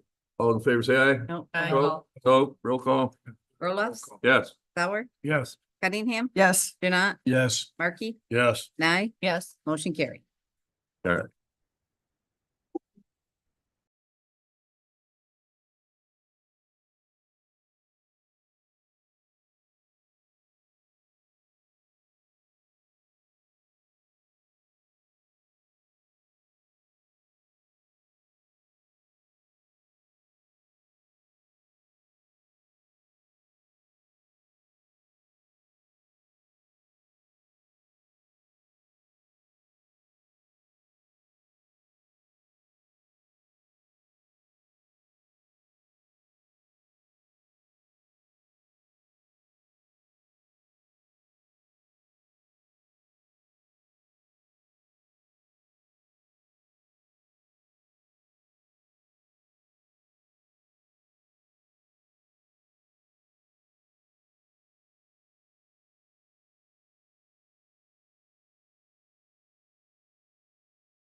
Second session.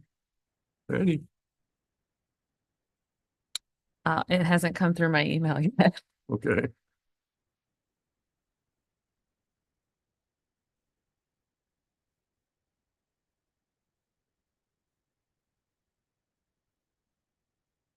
We can move on if you want to come back to it. Sure. Because it just hasn't come through my email yet, that Fine. proposed motion.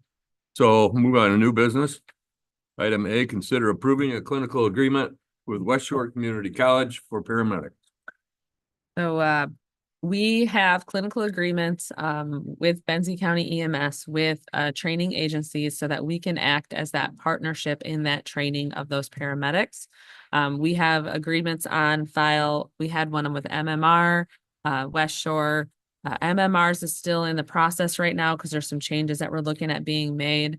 This clinical agreement is specific with West Shore Community College, and this is for those paramedics that we're working to grow and, you know, hopefully someday hire with Benzie EMS. And so, as you know, agreements are good to have in place for those different relationships regarding liability and such. So that's what this agreement is.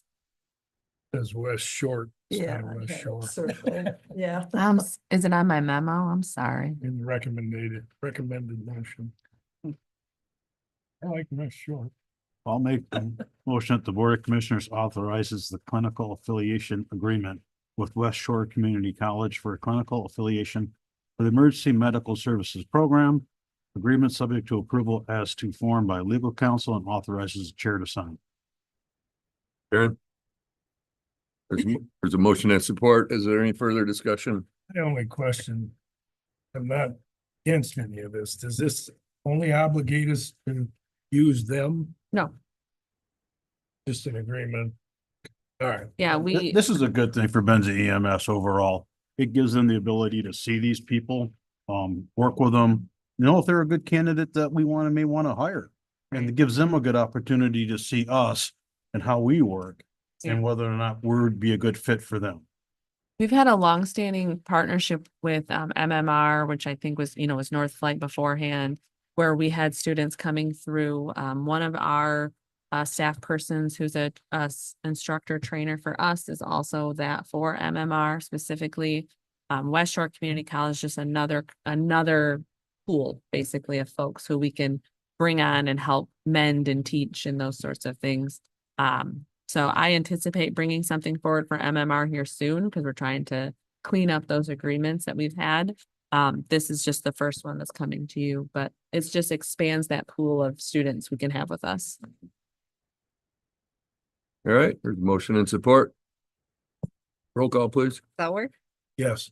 Cunningham. Yes. Bernat, Yes. Markey, Yes. Nye, Yes. Rolas. Yes. Motion carried. Item B, consider approving the 2025 Emergency Management Performance Grant agreement. Morning, Rebecca Hubers. This is my item. I bring you two about this time every year. One is pretty much that packet of job description items that I have to do for the state, for the grant. So this is us agreeing that Becky will do those things going forward. And then probably later in the month or so, I think the state is still behind on some of their paperwork. We'll actually close out the 24 grant and work on the agreement for the 25 grant. So that is the one that will have the numbers and all the other things. These are just the duties that are required that we're agreeing to do in order to go forward with the 25 grant. Usually I send you a big long packet, has all the things. You've all seen it at least once, so. It was a looks kind of condensed mumbo jumbo on their workbook. That's just, I go in every quarter and I answer all of those questions in some form or fashion and keep us up to date with the state. I'll make the motion that the Board of Commissioners approve the FY 2025 EMPG grant work agreement with the Michigan State Police, Emergency Management and Homeland Security Division, and authorizes the chair and emergency management coordinator to sign. 9 seconds. Motion and support. Further discussion? Roll call, please. Cunningham, Yes. Bernat, Yes. Markey, Yes. Nye, Thanks, Yes. Becky. Rolas. Yes. Sauer, Yes. motion carried. And then I do have the motion now from our legal counsel, if you'd like me to read it. Yes, please. I move to, well, I'm not, one of you is moving. I'll to- move. Okay, to ratify the total tentative agreements reached with the Emergency Communications Specialist Bargaining Unit and the Paramedic and Emergency Medical Technicians Bargaining Unit, and authorizes the board chair to sign the successor collective bargaining agreements upon approval as to form by the county attorney. There's a motion and support. Who seconded? Karen, Karen. Roll call. Cunningham, Yes. Janat, Yes. Markey, Yes. Nye, Yes. Roloffs. Yes. Sauer, Yes. motion carried. Committee appointments. We have a EDC BRA appointment. yes, so Dan Barczewski's position on the EDC has expired. This committee has been published for quite some time because there's still a vacant position outside of Mr. Barczewski's position. We have in the packet Mr. Barczewski's updated application and resume for your review. Dan's been great to work with, and his heart is in the right place when it comes to Benzie County and its EDC and economic development future. Your policy does allow you to forego an ad hoc interview committee in certain circumstances, and I would say that this circumstance does allow for that. Like I said, it's been published. He's already been serving. He's the only applicant on file, and he's done a great job. And I would move that the Board of Commissioners reappoint Dan Barczewski to a 6-year term expiring 31 December 2030 on the Economic Development and Brownfield Redevelopment Authority. Janat supports. Motion and support. Any discussion? Roll call, please. Janat, Yes. Markey, Yes. Nye, Yes. Roloffs. Yes. Sauer, Yes. Cunningham, Yes. motion carried. All righty, move on to commissioner reports. I attended a few meetings since our last session. Accounts payable, of course, we all get a shot at that. The Salute to Services Benzie Frankfurt football game, which is not a committee by any means, but it is a commitment to all of us who joined, and thank you for being at that and saluting the services. Union negotiations, a couple of them, another agenda review, and buildings and grounds yesterday. Anybody has any questions? That's Tim. I was not at the football game, but most of the other ones I was. Art has provided his meeting stuff for your reading pleasure. In the absence of an audience, I'm going to let my report stay as filed. Thank you. Karen? Yes, and again, the report is filed, but I do want to say it for our camera and everyone else. The Iron Man special meeting is 7 October at 5:15 PM. It's going to be in the Garden Theater and anticipate quite a few people at that. Unless there are other questions. Did we get one from him? Why I kept thinking I had it. 7 on 7 October. Iron Man itself. Yeah, that's debrief. the Right. normal Oh, okay. That's the day after. Okay. This is Alright. specific to Frankfurt's public hearing, Oh, what okay. Karen has Alright. indicated. Alright. Right, thank you. All right, thanks, Rhonda. There's a lot of understandable. Sure, thank you. I attended the Village of Beulah. They, I don't know what you guys experience at your meetings, but Beulah bought a sound system. And so each of their board members now, even though it's a room probably a third of the size of this one, speaks into a microphone. And now the public speaking people and anybody else who gets to speak walks up to a microphone. It's an excellent addition to the meeting. I've been experiencing a lot of complaints in my meetings about folks who can't hear, and it's ADA required that accommodations are made. So my hat's off to Beulah for putting the system. I believe the cost was around $1,200. So just putting that out there. They reported that there were 8 illegal boat moorings at the campground and they're going to be posted private and future illegally moored boats are going to be towed.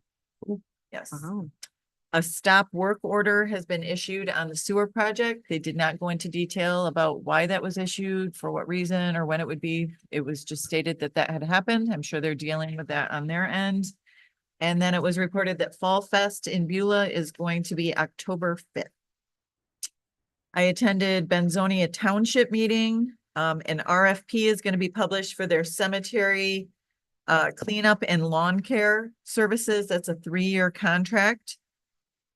There was a resident at this meeting who requested action on repeated requests for Lincoln Avenue to be paved. That's the road between Eden Hill and 31 up here on top of the hill. Chris Parrish and Tom King spoke in favor of the EMS millage. There was a discussion regarding the creation of more township positions. They were discussing maintenance people for the cemetery and park, as well as a separation of the supervisor and zoning person. Right now, the same person handles all the zoning and supervisory duties, and about adding a new zoning position. The contract payment for the new building was made contingent on receipt of all waivers. One trustee was very adamant that payment should not be made without those waivers, and that was agreed to. And then there was a motion approved to make all the documents pertaining to the new building publicly available on their website. So it will not require a FOIA to look at the pay sheets or what is that when they have overages? There's Change orders? change orders. Yeah, those will all be made available to the public. Lisa Vogler asked to be added to the project meetings. She noted that contract and pay requests need oversight, and she said that there are 2 residents currently included on the project meetings and wondering by what means. And by virtue of that, would she be added as well? I attended Central Wellness. There was a court case that was decided. The Waskell case was discussed. The settlement was hefty, $110 million settlement, and the CMHs and PHIPs are struggling with that settlement and the impact that it has on them. The Internal Services Fund was discussed. The regions, it was stated that the regions can't afford the cuts that the state wants to make. That's the savings accounts for CMHs. The state wants to have them right around 7% of budget, and it's more reasonable, needs to be more around 10 to 15%. Johnston reported that he will be meeting with Judge Mead to discuss a specialty court. And then it was noted that the opioid health home is going to convert to a substance use health home in 2025, which is really good news. Building and Grounds Committee met. The lease agreement with the city of Frankfurt regarding the emergency tower was negotiated. We have settled on a 65 county, 35 city of Frankfurt split. The roof leak in the Register of Deeds office was discussed. There was an update on the building carpet progress. The courtroom is next, and then the lower level. Update on the parking lot lights was given. And there was a discussion regarding the governmental center maintenance position, and whether after our employees' retirement, the maintenance janitorial hybrid is being considered as we move forward for those duties. That's all I have. Questions? The leak.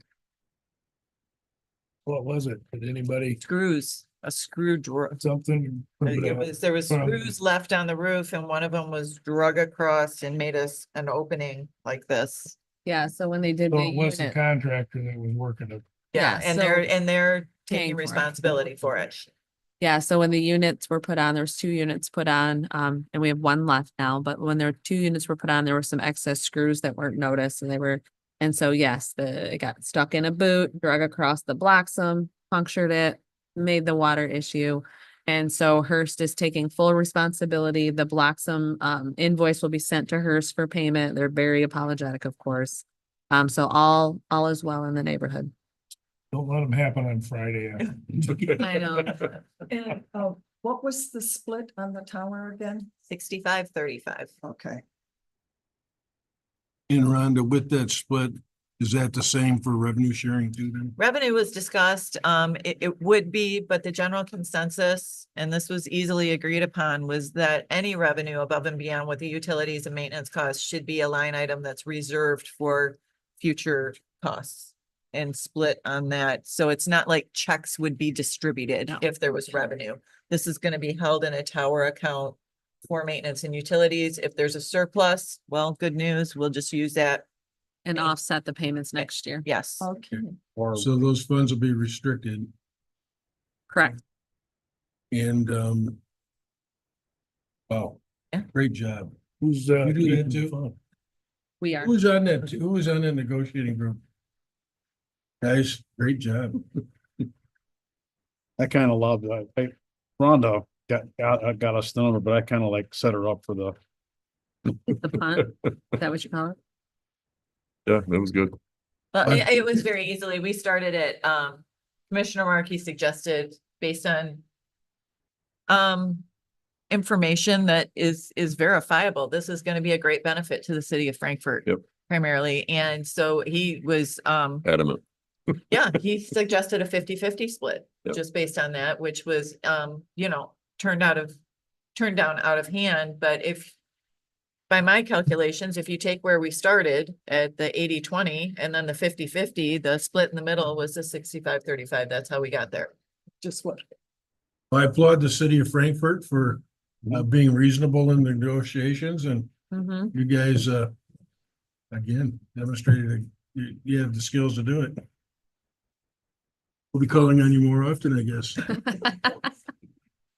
Commissioner Markey. I attended a meeting or two since our last board meeting. 15, I think. Oh, wow.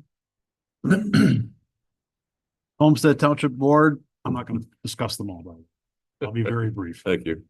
The board reappointed the clerk and treasurer, which were originally changed due to a newly appointed clerk that was not gonna be here for the August elections.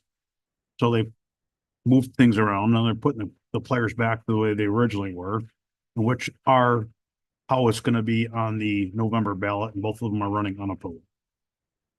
So. And they did pass the hazard mitigation plan. Yay. Central Wellness, Rhonda covered it rather well. Just that settlement down in Washtenaw County is kind of concerning how the state did that. Did you mention that the state settled, but the mental health and the county did not? So that's still, it's interesting. Met with Judge Mead to discuss a special court. And that is more around mental health and VA issue.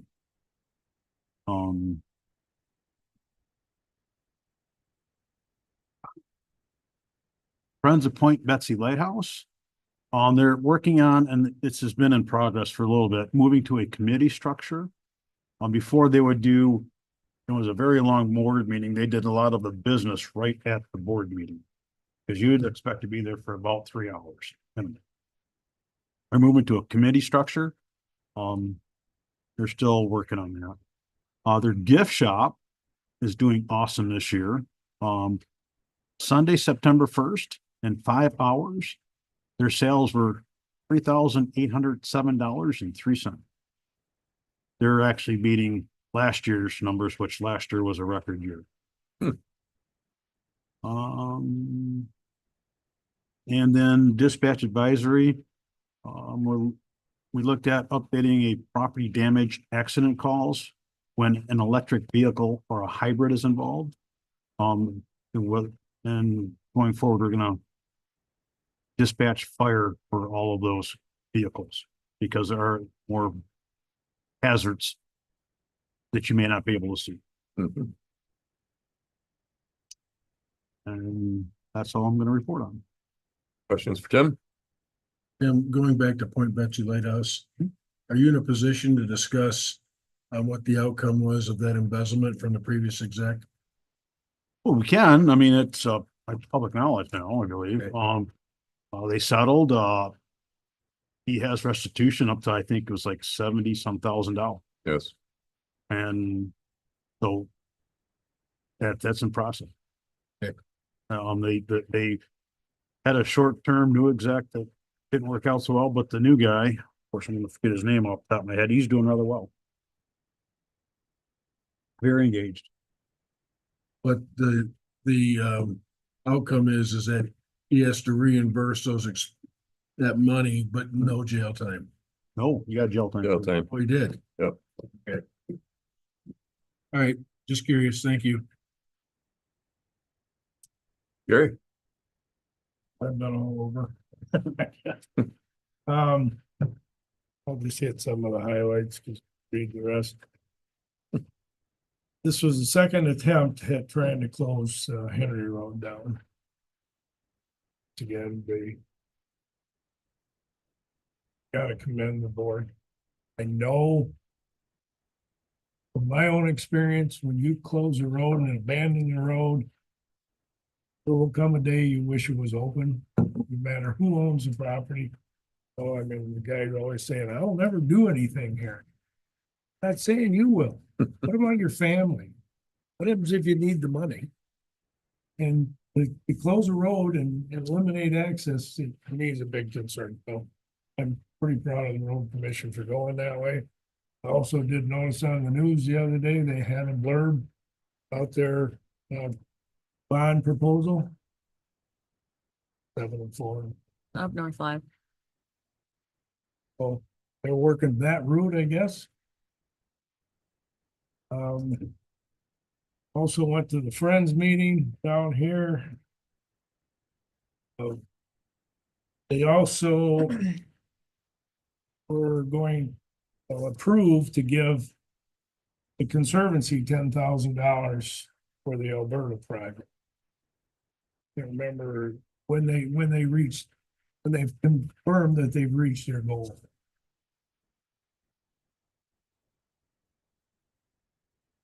I was really happy today. They answered some of my concerns because this is above and beyond what I would think local elected officials can handle. So glad that it's working out. Also went to the football game. Thank you very much. It was excellent. A lot of folks there. A lot of folks. It was pretty nice. Parks and Rec yesterday, they're still talking about agreement, or pursuing an agreement with the county and conservancy about liability issues. For either one, to let you know, we stick that on you. Him and I have already. Okay. So that's about all I got. Thanks. Any questions for Gary? Gary, I would, the Parks and Rec, the EDC said, don't worry about funding a paid for professional for us, focus on Parks and Rec. And then what I've learned in the last 60 days is the county really only has 4 parks, trails, etc. total. Is there still a discussion going on that suggests they need a paid professional to oversee 4 activities? For a meeting. They're doing an interactive thing, computer thing, that will show you where all the parks are. Like you said, not all county parks, most of them township parks. Village, Wade has the spot on the lake down there, those kind of things. Yeah, the reality is this county doesn't have the funding to do that. Anywhere I've seen it done, starts out small and grows and grows. But I don't know how many for sure. Is that what we have is just 4? Katie, wasn't it just 4 that the county was responsible for? Yeah, according to the Parks and Recreation Plan, which is on our website, that was prepared for, are owned by the county. And then the rest are owned by the other municipalities. Bring that up at the next meeting. They don't like me anyway, so they work up. And originally, I thought that made sense until I got that feedback. Because these other entities owning their own parks, I mean, we all attend our township and villages meetings, and generally that's on the discussion. And they almost always have committees that are dealing with them. I'm hard pressed now to be supportive of having a paid professional overseeing 4 parks Do essentially. they count the outlet and Railroad Point as one or two? Think fun. That's one. Think, I don't know, let me pull up the plan. I can't remember. Do you remember, Art? I don't. My question is, like Lake Township in their launch park. Is that volunteers that keep that going, or is that a paid position for maintenance of the boat launch on the plant there? Just curious. It's paid. It is a paid position? Yeah. Because they have to deal with trash that's down there. And All right. And by the way, like Elmira Township, they have a paid maintenance person that cleans up their parks too. Big part. But it's all part of other responsibilities. I just feel that if we had a parks director, and this is, we should be careful. That it would look like the county was stepping on somebody's toes.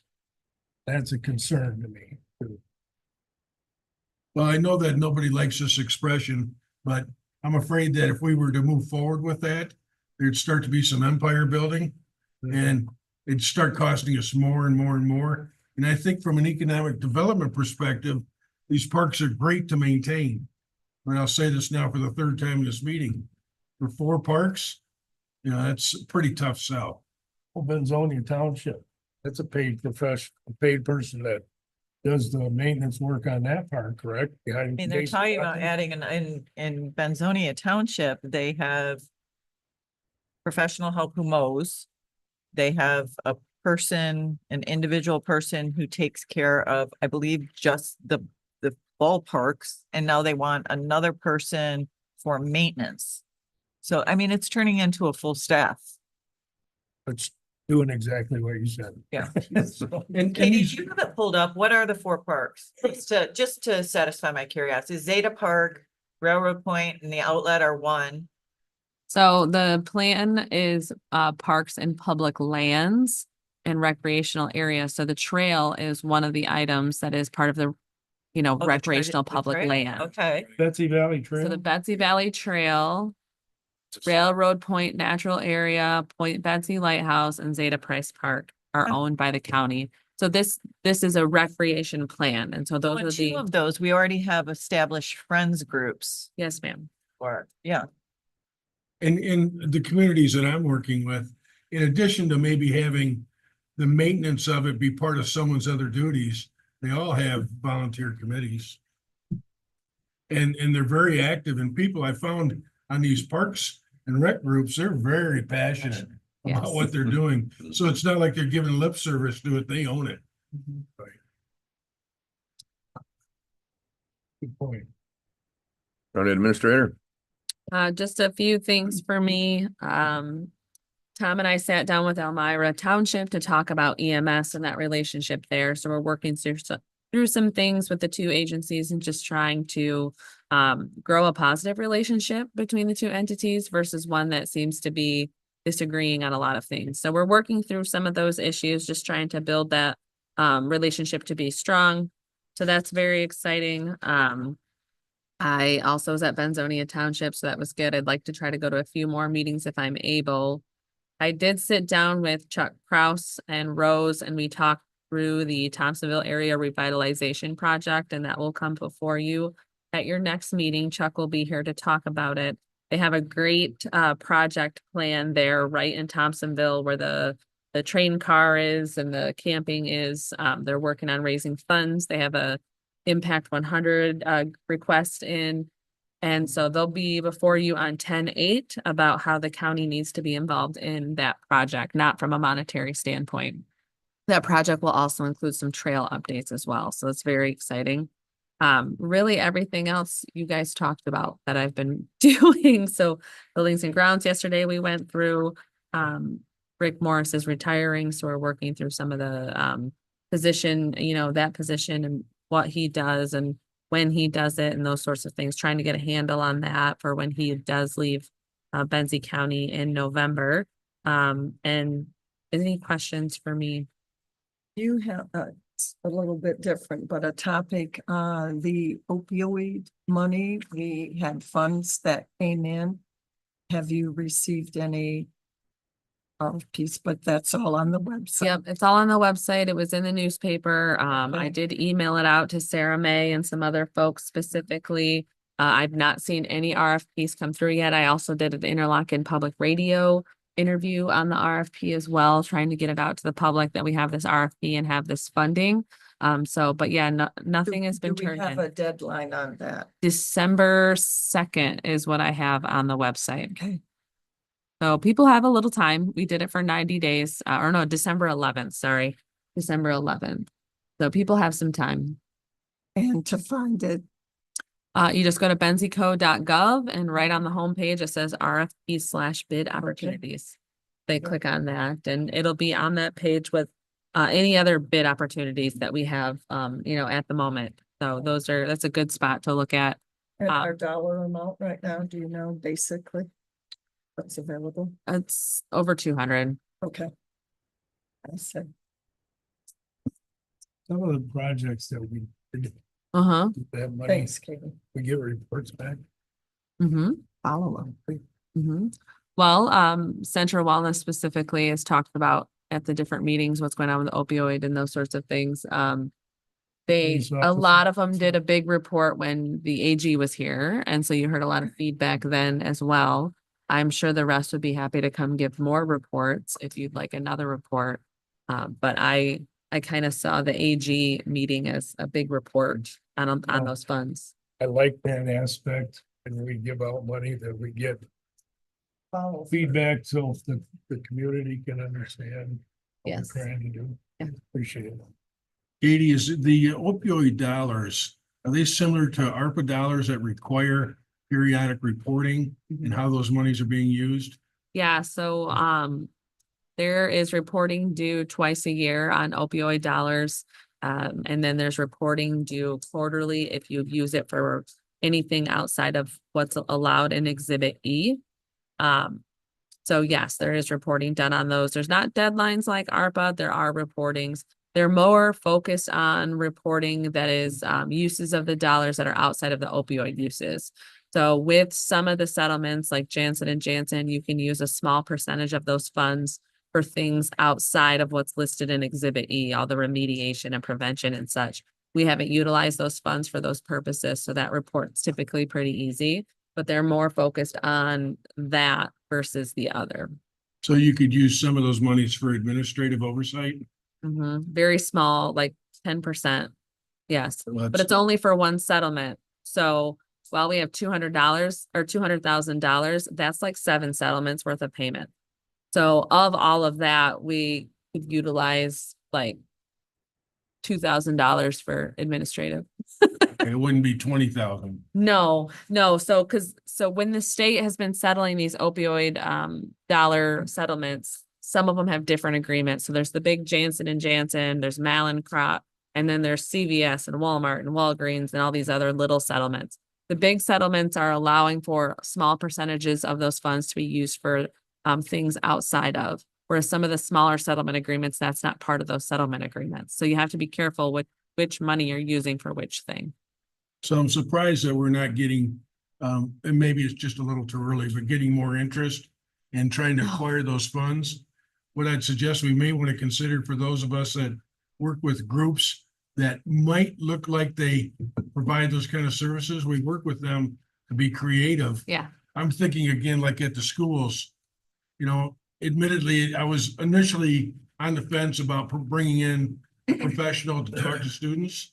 But if the money's available and there's no demand for it, maybe we resurrect something like that. That went well. It was Yeah. received well Yeah. too. I The know school the- spoke very highly about that. Yeah, Suzanne Mull has, she's well aware of something like that. And I know she's been researching some more speakers for the schools, for that reason. So, Well, and I'm sorry, you want to say No, go something? ahead.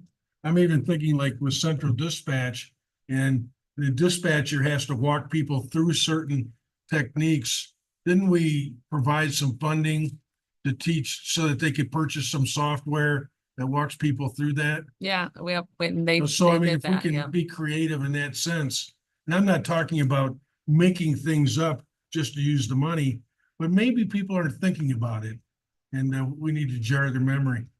I Yeah. got two other things if I could, unless you want to say something. The only thing I have is I think we would be remiss if we didn't touch on the fact with a month ago that the jail renewal vote. Is there anything as the Board of Commissioners you'd like us to be doing to help?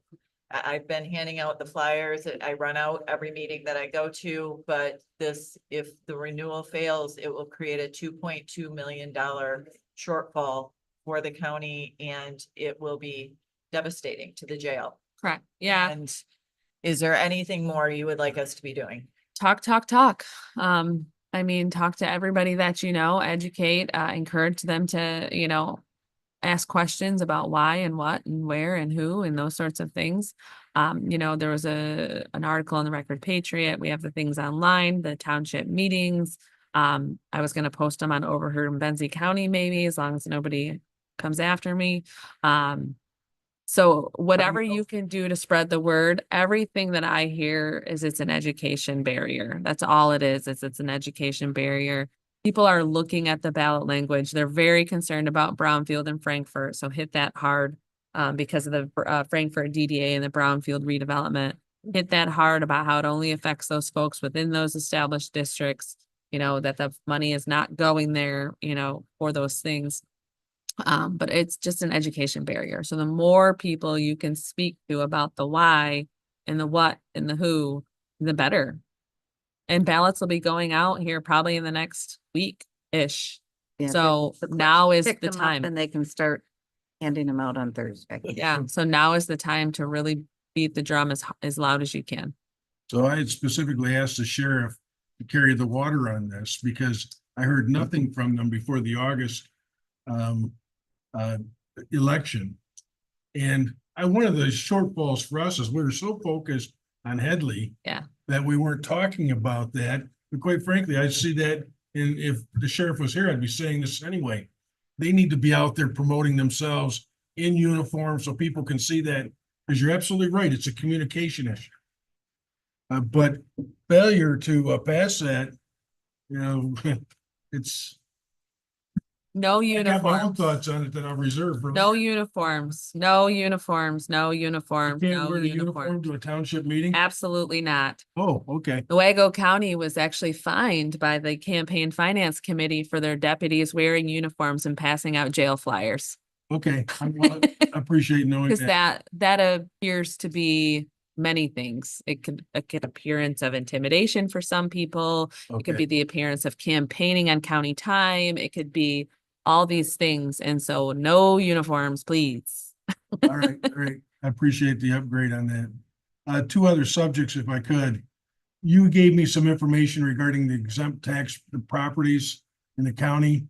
It sounded like the first report, it was a very small percentage, like 7% or something like that. Yes. But something you were close to gonna that. have some additional work done to determine.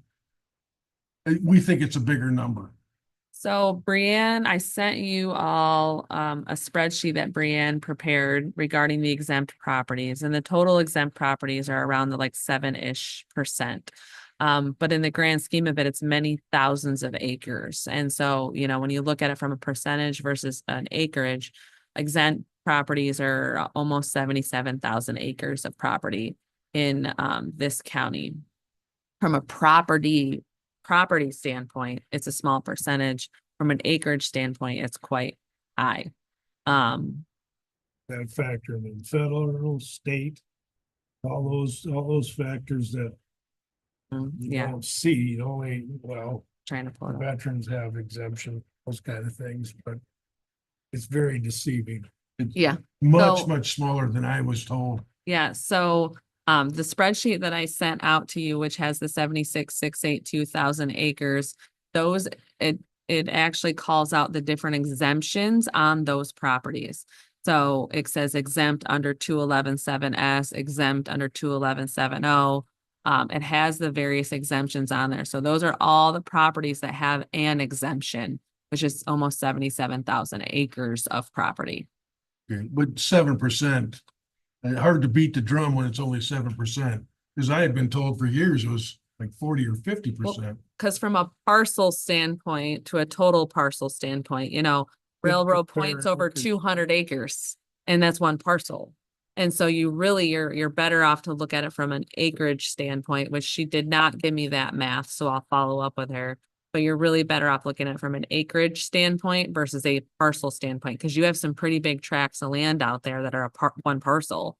Okay, And so you're better off looking at it from an acreage standpoint. That's a more realistic comparison Okay. because we have such large tracts of land, which are considered one parcel.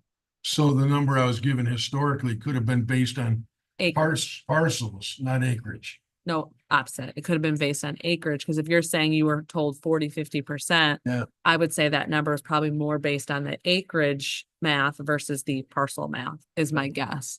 Oh, okay. All right. And last question for you.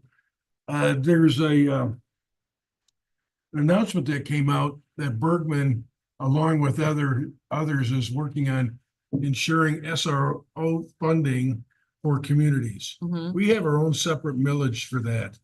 Are you aware of what's happening there? And would that be an opportunity for us to not assess the SRO millage? Yes and no, depending on how it rolls down the pike. Is it going to be funding that's going to the schools or funding that's going to the local municipalities? If it's funding that's going through the schools, we need to work through that with the school to come to an agreement to hire those folks. Depending on how it rolls down the pike, it'll look different. Okay, and I know this is a 25, 26 Yeah. opportunity, but if we could begin following it now. Yeah.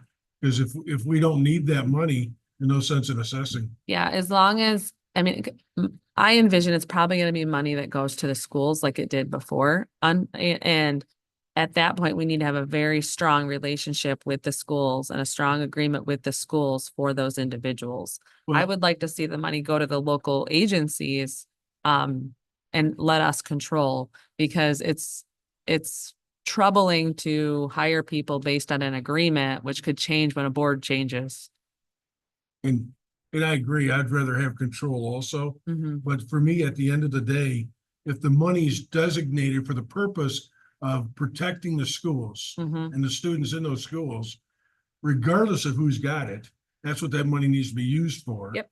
And if we don't have to burden the taxpayer, Definitely. we're a year away from making that decision. At least a year, yeah. They're trying to actually pass it through this budget year, but it'll take a full year for us to see any results. Yeah. Well done, Katie. Yep. All righty. Thank you. Any correspondence anybody needs to talk about? If not, final public input. Close public input, look for a motion to adjourn. I'll make that motion. All right, support. Support, all in favor, say aye. Aye. Aye, opposed?